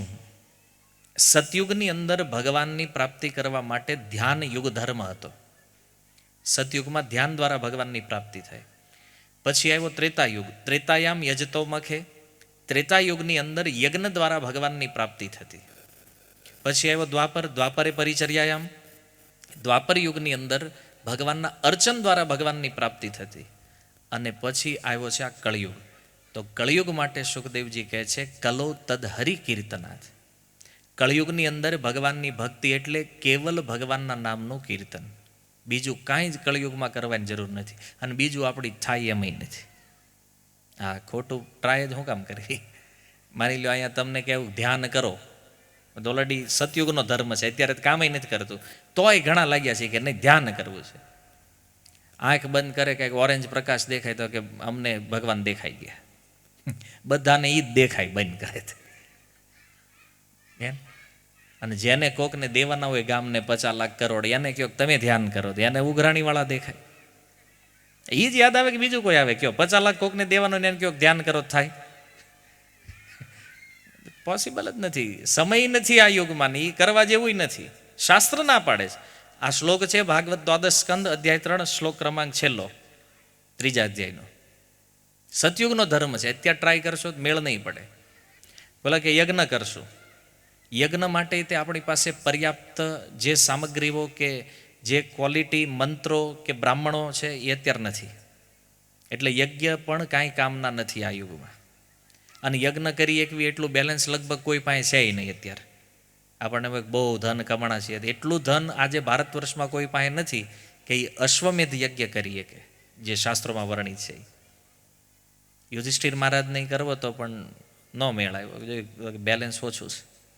પછી અર્જુનને મોકલાય કે ઉત્તર દિશામાં મરુતરાજાનું ધન પડ્યું છે, એ લઈને આવો તો આપણા યજ્ઞો પૂરા થાય. આ પાંડવોની દશા હતી મહાભારતમાં. તો બોલો અત્યારે કોઈ વિચારીએ કે યજ્ઞનું? સંભવ નથી. અર્ચન, દિવસમાં 6 વાર ભગવાનને ભોગ લગાવવો, 4 વાર સ્નાન કરવું. એક વાર એ માંડ નાય છે લોકો. એ 4 વાર નાય દિવસમાં, તો એ કામ ક્યારે કરવું? એ નગર બાથરૂમમાં જ રહી. અર્ચનમાં, અર્ચનની વિધિ બહુ ખતરનાક છે. તમે જો પુષ્ટિ સંપ્રદાયમાં કોઈ સેવા કરતા હશે ઘરે, જોજો, એટલી આપણને જોઈને તેમ થાય દૂરથી પ્રણામ, આ ન થાય આપણી છે ને. ગોપાલજીની સેવા જે કરી, એટલા ખતરનાક નિયમો છે અર્ચનની અંદર. તો વેદવ્યાસજી, સુખદેવજી આ બધાએ જોયું કે કળિયુગમાં આવવાવાળા જીવ છે, આ લોકો પાસે કાંઈ જ કેપેસિટી નથી કરવાની. નથી કોઈ યોગ સાધના આપણાથી થાય એમ, નથી કોઈ તપસ્યા થાય એમ. હવે તપસ્યાનું એમ કે હજી 1 કલાક હું અહીંયા પ્રવચન ચાલુ રાખવાનો, તમે કે ઉંમર આવી ગયા.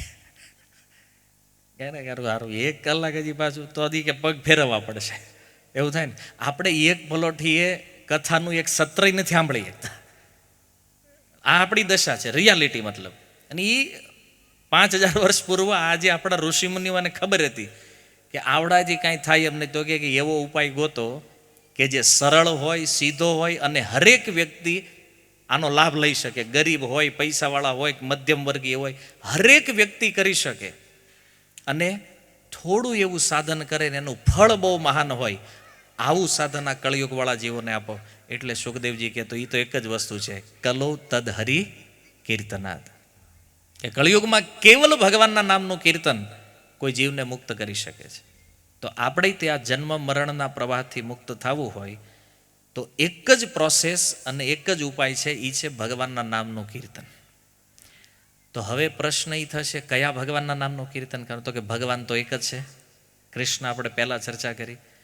તો તમે કહો રામ કોણ છે? રામ કોઈ અલગ તત્વ નથી. કૃષ્ણ જ રામના રૂપમાં પ્રગટ થયા છે. જે અવતારો છે ભાગવતમાં 24 અવતારોની જે વાત છે, એ બધા ભગવાન કૃષ્ણના જ સ્વરૂપ છે. એ કોઈ અલગ તત્વ નથી. રામ કોઈ અલગ નથી, કૃષ્ણ જ રામ છે. હા, સ્વરૂપ જુદું છે ખાલી, પણ એનો અર્થ એ નથી કે ભગવાન બે છે. નહીં તો ઉપનિષદની વાત ખોટી સિદ્ધ થશે. ભગવાન એક છે, પોતાને અલગ અલગ રૂપમાં પ્રગટ કરે છે, અને જે રૂપમાં ભગવાન પ્રગટ થવાના છે એનું વર્ણન શાસ્ત્રમાં હોય. એટલે કોઈ પાખંડ કે મનગઢિત અવતાર કે મનગઢિત ભગવાનોમાં હલવાવાની જરૂર નથી. જેવી રીતે એકવાર એક ભાઈએ પ્રશ્ન કર્યો મને, એ કે અમારા ભગવાન માની લો કે આ શાસ્ત્ર લખાણા પછી થયા હોય તો એનું જ નામ ન જ હોય ને. હવે મૂર્ખ્યાને કેમ સમજાવવું? એટલે કળિયુગના અંતમાં જે ઓલો કલ્કી અવતાર થવાનો છે ને એનું નામ છે ભાગવતમાં. 5000 વર્ષ પહેલા ભાગવત જ્યારે ગ્રંથના રૂપમાં આવ્યું ને, દ્વાદશ સ્કંદમાં વ્યાસજી આગાહી કરી છે કે 2500 વર્ષ પછી બુદ્ધ નામનો એક અવતાર થશે, થયો. ભાગવતમાં લખ્યું છે, ભવિષ્યવાણીમાં છે દ્વાદશ સ્કંદની અંદર. કળિયુગનો છેલ્લો રાજા સમ્રાટ અશોક હશે, લખ્યું છે ભાગવતની અંદર. કળિયુગનો છેલ્લો બ્રાહ્મણ ચાણક્ય પંડિત હશે, ભાગવત દ્વાદશ સ્કંદમાં લખ્યું છે. અને આ બધી ભવિષ્યવાણીઓ સત્ય સિદ્ધ થઈ છે. તો એમાં જ લખ્યું છે કે કળિયુગના અંત સમયે ભગવાન કલ્કી આવશે. આ સિવાય કોઈ અવતારની ચર્ચા છે જ નહીં. એટલે ખોટું ક્યાંય ટાઈમ પાસ કરવો નહીં. શું કામ? વાતો આ બધી ઘણી છે, આપણી પાસે ટાઈમ ઓછો. મારે તમને થોડા ટાઈમમાં ઘણું કહેવું છે કે આપણા મૃત્યુ સમયે આપણને એવી ખબર પડે કે આપણે જેને ભગવાન માનતા હતી ભગવાન છે જ નહીં. કેવો લોચો થાય કયો તમે. એટલે બેટર ઈ છે કે એ જે બધા નવા નવા અવતારો એ કદાચ ભગવાન હોય પણ કે નોય હોય, પણ એ જે શંકાવાળું છે એમાં પડવું જ શું કામ ભાઈ. સીધું ભાગવતમાં લખ્યું છે, કૃષ્ણસ્તુ ભગવાન સ્વયં. કૃષ્ણ અને રામ બે ભગવાનના સ્વરૂપ છે, ભગવાનના અવતાર છે. અને આમાં તો કાંઈ કન્ફ્યુઝન છે જ નહીં. કૃષ્ણ કે રામ ભગવાન છે, આમાં કોઈ ડાઉટ છે નથી. તો ભાઈ જેમાં કોઈ ડાઉટ નથી એ જ માનો ને ભાઈ. ઓલું શંકાવાળું છે, ખોટું ગામની યાર માથાકૂટ રોજ કરવી. ઓલો કે આ તમારા ભગવાન ભગવાન નથી ને આપણે કેવી ના ઈ છે જ. આ મગજમારી જિંદગી કાઢવાની. તો કૃષ્ણ સ્વયં સિદ્ધ છે શાસ્ત્રમાં, આ ઈશ્વર છે. રામ ભગવાન છે, જે સ્વરૂપ. અને રામકૃષ્ણની ભક્તિ માટે શું કામ હું વધારે ફોકસ કરું છું? આમ તો ભગવાનના ઘણા અવતારો. ભગવાને જો વરાહ અવતાર લીધો, નરસિંહ અવતાર લીધો, મત્સ્ય અવતાર, કુર્મ અવતાર. પણ શું છે, આપણને આપણા સમાજમાં હોય ને પ્રિય લાગે. રામ મનુષ્ય રૂપમાં છે, કૃષ્ણ મનુષ્ય રૂપમાં છે, એટલે આપણો પ્રેમ એમાં સ્વાભાવિક છે. આમ મત્સ્ય અવતાર છે ભગવાન વિષ્ણુ, પણ એવી માછલીનો ફોટો તમે રાખો ને મૂર્તિ રાખીને પૂજા, કેવું આશ્ચર્ય છે કે નહીં? રોજ એમ માછલીમાં એ પ્રેમ ન જાગે ભગવાનમાં. આપણે મનુષ્ય રૂપમાં છીએ અને માછલીની પૂજા. ભગવાન કુર્મ હોય, કુર્મ છે ભગવાન જ તે, પણ એ કાચબાની પૂજા રોજ કરવાની. અને વરાહ અવતાર ભગવાનનું જ સ્વરૂપ છે, નો ડાઉટ દિવ્ય પણ છે, એ કોઈ સામાન્ય પશુ નથી. પણ જેટલો આનંદ રામ અને કૃષ્ણને જોવામાં આવે છે એટલો આનંદ હૃદય ઉપર હાથ રાખીને કહેજો, કુર્મ અવતાર, મત્સ્ય અવતાર કે અન્ય અવતારો છે નહીં આવે. એટલા માટે આ બે જે છે ને શાસ્ત્ર દ્વારા પ્રમાણિત છે. આમાં કાંઈ તર્ક નથી, આમાં કોઈ વિવાદ નથી કે આ ભગવાન છે કે નહીં. એટલે આ બેમાંથી જે સ્વરૂપ આપણને આનંદદાયક લાગે એનું ભજન કરો, એ ભગવાન છે. એટલે બીજે ક્યાંય માથાકૂટમાં જવાની જરૂર નથી. આદિ શંકરાચાર્ય કહે છે, એકો દેવો દેવકી પુત્ર એવ. ઈશ્વર એક જ છે અને કોણ છે? દેવકી પુત્ર, એટલે કે ભગવાન કૃષ્ણ. તો શંકરાચાર્યથી વધારે જ્ઞાની આ કળયુગમાં હોય આવો કોઈ જીવ છે નહીં અત્યારે, જેને આદિ શંકરાચાર્યથી વધારે જ્ઞાન હોય. સમજમાં આવ્યું? એટલા માટે કે ટાઈમપાસ નથી કરવાનો આપણે એવા અવતારોની પાછળ જેનું કોઈ શાસ્ત્ર પ્રમાણ નથી, જેને સાબિત કરવા પડે, એમાં જઈને ટાઈમપાસ ન કરો. તો ભગવાન કોણ છે એ ક્લિયર થઈ ગયું. સેકન્ડ, નામ કોનું લેવું જોઈએ, કોનો મંત્ર જપવો જોઈએ, કારણ કે નામય એટલા છે અને મંત્રય એટલા છે. તો યજુર્વેદના કલિસંત્રણ ઉપનિષદમાં પ્રશ્ન ઉઠ્યો કે ભાઈ કળિયુગની અંદર કયા મંત્રનો જપ કરવો જોઈએ? તો બ્રહ્માજી નારદ મુનિને કહે છે કે હરે કૃષ્ણ કૃષ્ણ કૃષ્ણ હરે હરે, હરે રામ રામ રામ હરે હરે. ઇતિ ષોડશટકમ નામ કલો કલ્મશ નાશનમ. કળિયુગના દોષોને નાશ કરવા માટે આ 16 શબ્દ પ્રત્યેક વ્યક્તિએ જપ કરવો જોઈએ. હવે તમે એ કયો, બ્રહ્માજી કોઈ સંપ્રદાયના છે? બ્રહ્માજી કોઈના ફિક્સ છે? નથી. વેદ કોઈના સંપ્રદાયના છે? નથી. વેદ સમસ્ત માનવ જાતિ માટે છે અને એ વેદમાં લખ્યો છે આ મંત્ર. આ ઇસ્કોન વાળાએ બનાવેલો નથી, ઇસ્કોનનું મેન્યુફેક્ચરિંગ નથી. હરે કૃષ્ણ મંત્ર જે છે યજુર્વેદના કલિસંત્રણ ઉપનિષદમાં છે કે કળિયુગમાં કોઈને મુક્ત થવું છે તો એણે આ 16 શબ્દનો જપ કરવો જોઈએ. તમે ગમે એ ધર્મને માનતા હોય, ગમે એ સંપ્રદાયને માનતા હોય, તમારી શ્રદ્ધા XYZ ગમે ત્યાં હોય, પણ જો આ જન્મ મરણના પ્રવાહને પાર કરવો છે તો આ 16 શબ્દ જપવા પડશે. બ્રહ્માજીનો સૃષ્ટિના પ્રથમ જીવનો આદેશ છે, બ્રહ્માજી કર્યા, અને વેદ પ્રમાણ છે, વેદમાં લખ્યું છે, કોઈ સાંપ્રદાયિક ચર્ચા નથી. સમજમાં આવ્યું? એટલે આ બધા સાંપ્રદાયિક ઝઘડાઓ માથાકૂટોથી ઉપર ઉઠીને જો પોતાની મુક્તિ ચાહતા હોય, મૃત્યુ આવવાનું છે એ તો ફાઇનલ છે, તો એ મૃત્યુથી બચવાનો આ ઉપાય છે, ભગવાનનું નામ જપ કરો. હવે ત્રીજો પ્રશ્ન એ છે ક્યારે કરવું, તો ટાઈમ કોઈ નક્કી નથી. સવારે જપ કરી શકો, બપોરે કરી શકો, સાંજે કરી શકો, આખો દીમાં તમને જ્યારે ટાઈમ મળે ત્યારે ભગવાનનું નામ જપી શકો છો. બરાબર? અને એ નહીં બેઠા બેઠા જપવું, બેઠા બેઠા હોતા હોતા, હાલતા હાલતા, કામ કરતા કરતા કોઈ પણ સમયે ભગવાનનું નામ લઈ શકાય છે. પણ બેટર એ છે કે એક જગ્યાએ બેહીને કરવી મન ઘડીક ઠેકાણે રહે.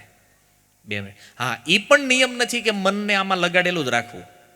ઘણાને એવું એક પ્રભુ એ માળા કરવાની બહુ ટ્રાય કરી પણ મન નથી લાગતું. તે ન લાગતું હોય તોય કરવાની, કારણ કે બંધ કરી દેવું કાંઈ લાગી નહીં જાય મન, હે ને? એટલે જપ ચાલુ રાખો. અને શાસ્ત્રમાં ક્યાંય એવું નથી કીધું કે મન લગાડીને જ જપ કરવાના, ખાલી એટલું જ લખ્યું છે કે જપ કરવાના. તો મન લાગે કે ન લાગે, જીભને લગાડો, જીભથી ઉચ્ચારણ કરો છે હરે કૃષ્ણ કૃષ્ણ કૃષ્ણ હરે હરે, હરે રામ રામ રામ હરે હરે.